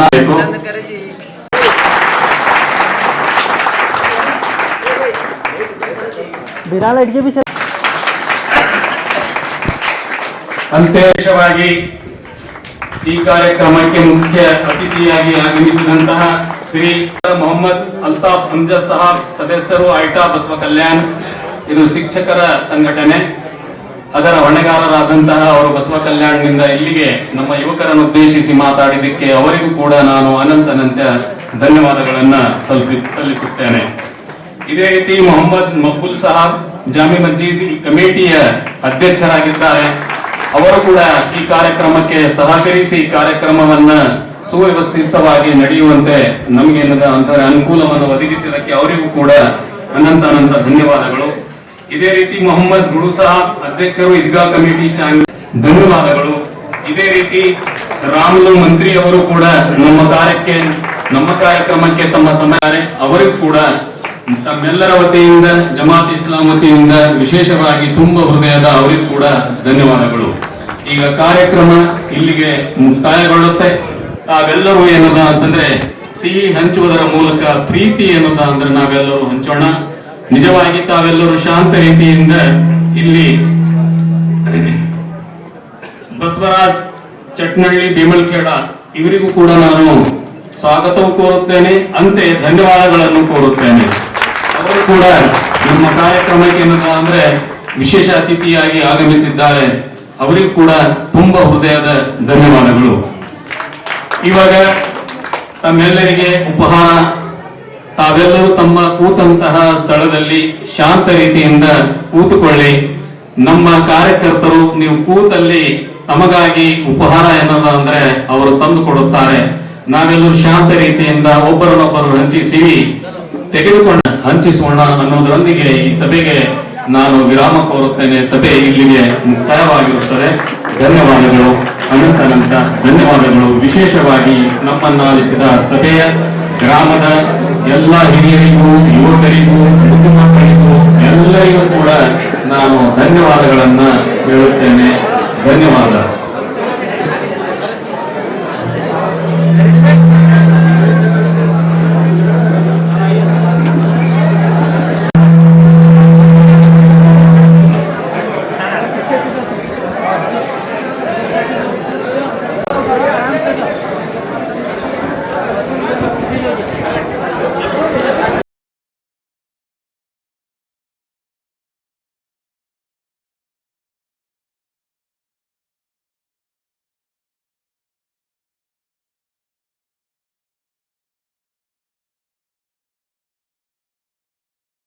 ಧರ್ಮನಿಷ್ಠರಿಗೆ ಪ್ರಾಮುಖ್ಯತೆ ಸುತ್ತುವರಿಕೆ ಕೆಲಸ ಮಾಡೋರಿಗೆ ಪ್ರಾಮುಖ್ಯತೆ ಅದು ಇದು ಒಂದು. ಎರಡನೇದಂದ್ರೆ ಇಲ್ಲಿ ಇವತ್ತು ಈ ಸ್ಟೆಪ್ಸ್ 3 ಸ್ಟೆಪ್ಸ್ ಇದೇನಂತಂದ್ರೆ ಇಮಾಮ್ ಏನಂತ ಅತೀವ ಪ್ರವಚನಕಾರರು, ಭಾಷಣಕಾರರು, ಅದು ಸಾಮಾಜಿಕ ಸಮಸ್ಯೆ, ಸಾಮಾಜಿಕ, ಆಧ್ಯಾತ್ಮಿಕ, ರಾಜಕೀಯ, ಆರ್ಥಿಕ ಮನುಷ್ಯನ ಜೀವನಕ್ಕೆ ಸಂಬಂಧಪಟ್ಟ ಎಲ್ಲಾ ಸಮಸ್ಯೆಗಳ ಬಗ್ಗೆ ಪ್ರತಿ ವಾರ ಶುಕ್ರವಾರ ದಿವಸ ಪ್ರವಚನ ಕೊಡಕ್ಕೆ ಅವಕಾಶ ಇದೆ. ನಮ್ಮ ಜನರದ ಸಮಸ್ಯೆಗಳು ನಮ್ಮ ಊರಿಗೆ ಏನಾದರೂ ಇದೆ, ಅದಕ್ಕೆ ಇಸ್ಲಾಮಿನ ಬೋಧನೆ ನೆಲೆಯಲ್ಲಿ ಪ್ರೋತ್ಸಾಹ ಕೊಟ್ಟರೆ ಎಷ್ಟೋ ಜನರಿಗೆ ಪ್ರದರ್ಶಿಸಿದರು. ಹೀಗೆ ನಾವು ಮಾಡಬೇಕು, ನಮಾಜ್ ಹೇಗೆ ನಿರ್ವಹಿಸಬೇಕು, ಉಪವಾಸ ಹೇಗೆ ಆಚರಿಸಬೇಕು, ನಮ್ಮ ದಾನ ಹೇಳಿದಾಗ ಕಡ್ಡಾಯ ದಾನ, ಜಕಾತ್ ಇದೆಲ್ಲ ಈ ದಿನಗಳು ಇಲ್ಲಿ ಹೇಳ್ತಾರೆ. ಮತ್ತು ಸಾಮಾಜಿಕ ಸಮಸ್ಯೆಗಳು ಸಹಾಯ ಮಾಡುವಂತ ವ್ಯವಸ್ಥೆ ಇರಬೇಕು. ದುರದೃಷ್ಟವಶಾತ್ ಸಾಕಷ್ಟು ಕಡೆ ಇಲ್ಲ. ಪ್ರಾರ್ಥನಾ ಸ್ಥಳ ಅಷ್ಟೇ ಅಲ್ಲ, ಇದು ಸಮಾಜದ ಎಲ್ಲಾ ಸಮಸ್ಯೆಗಳಿಗೆ ಪರಿಹಾರ ಸಿಗುವಂತ ನ್ಯಾಯ ಸಿಗಬೇಕು. ಅಣ್ಣ ತಮ್ಮಂದರು ಜಮೀನ್ಗಾಗಿ ಕಚಾಟ ಅವರಿಗೆ ಮಸ್ಜಿದ್ ಬರುವಾಗ ಹೊರಗೆ ಬಂದ್ಕೊಳ್ಳಿ